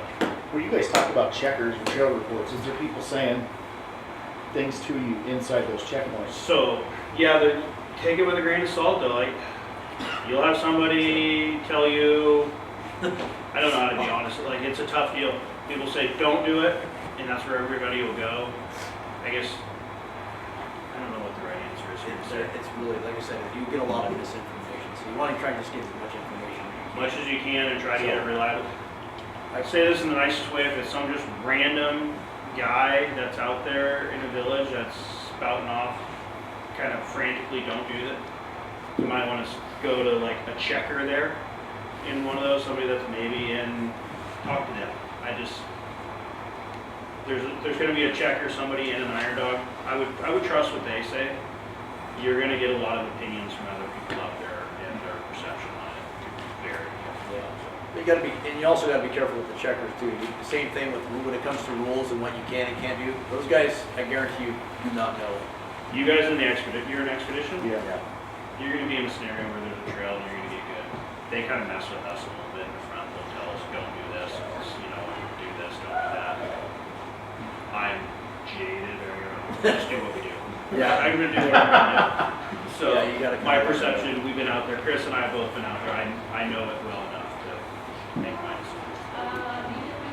So when you're kind of talking about that, I'll never forget my first year, got to McGrath. Well, that year we came in on there's a couple ways that you can get into, McGrath.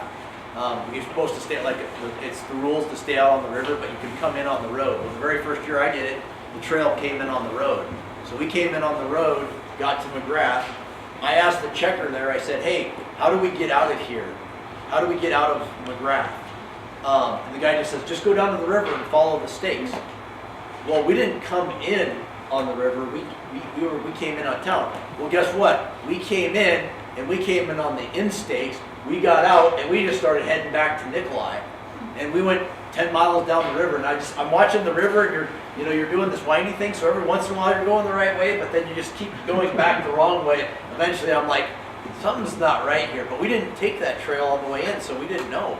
We thought that was just the trail.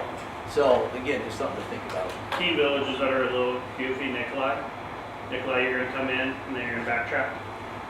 That's one that just kind of know what you're doing, because you come in on a river, you're gonna get fuel, and then you backtrack kind of right by where you were on the river, and then turn and go the other way. That would get some people. So if you're right, Nikolai is one to always be aware of. When you hit the Yukon or Ruby, turn left. Don't go upriver. A lot of it's happened. That one can be confusing. Galena, a little bit can, because you'll find, hopefully everybody's kind of got a track or something on their GPS if somebody's provided them. You'll find what gets confusing out in between, like Galena to Nolado, is every now and then try to stay on what's the main trail. Like you're moving down river, if you see something goes 90 off from it, a lot of those are people out there getting bullied, right? The trails will go out, so just as something, you're gonna stay on the main river. Beyond that, I'm trying to think of another one that can be McGrath. Same deal, it's staked a lot better now that but a lot of people have gotten confused leaving McGrath and go across and go down the wood trail. Because out of McGrath is multiple trails. But those are probably the Iron Dog markers. Yeah. There'll be stakes out there, but they're not the Iron Dog stakes. There's some of those local trails are staked. Those are a little like coming into Takatna and out of Takatna can be as well. So you're gonna come in, and I know this maybe a lot to take in, but you're gonna come in and you're gonna go into the town, and you go through the town. You kind of go slow, but you're on this road. And as soon as from Takatna all the way over is just a little mining road that's windy, and there's a bunch of tracks that'll go off from it. Same deal. It should be. They usually have a mark. Well, you just kind of stay on the main path, and that gets all the way over. And once you pass over, you're no longer dealing with it. Actually, once you're just outside of Takatna, there's not a whole lot of traffic around anywhere. Worst case is you're going to go to somebody's house, or down their wood cutting trail to a dead end, and you're going to backtrack. No. Yeah. You guys got any other questions? I think we're going to break here and share. Because they will, They do. Locals like to race you. We'll hit some more of that checkpoint stuff. Yeah. Yes, don't be Especially on the coast. No. You get up to like. You guys have any questions so far before we break for lunch here? Nothing at all? You guys move at all? Scared everybody. Got it all figured out. That's a good question. Yeah. Because to the locals who come on the ship, Historically speaking, I'd say it's more times than not that you've gone to blow holes windy during the race. He was asking, there's a specific area coming out of Nome that they refer to as the blowhole. You guys would hit it if you're an expedition? Okay, so you guys would hit it going north potentially. It's an area, when you leave White Mountain, you're gonna leave White Mountain to Nome, it's the last leg, right? You're gonna be up in some hills, leaving White Mountain, and you come down to this called Topcock, and it kind of levels out, and actually you can see Nome way off ahead. But that area down that low, when you know it can blow significantly harder. Pretty typical.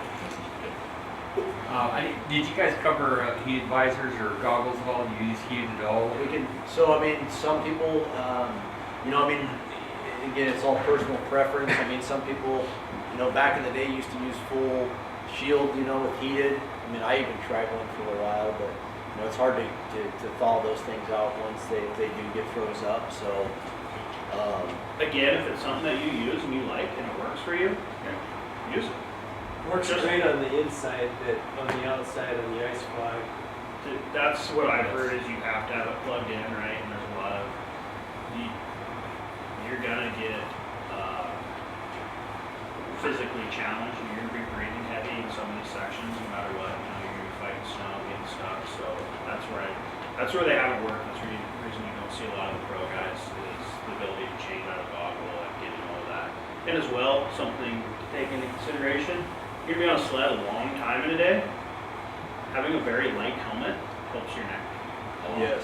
That's a very, if you haven't, and you're looking at new helmets, look at weight as, you know, as being a large factor. Obviously safety as long as it's Snell or ECE, but weight is like I said, where we do a 700-mile day, your neck is, you know, you want as light as possible helmet on there. Makes a big difference. Makes a huge difference.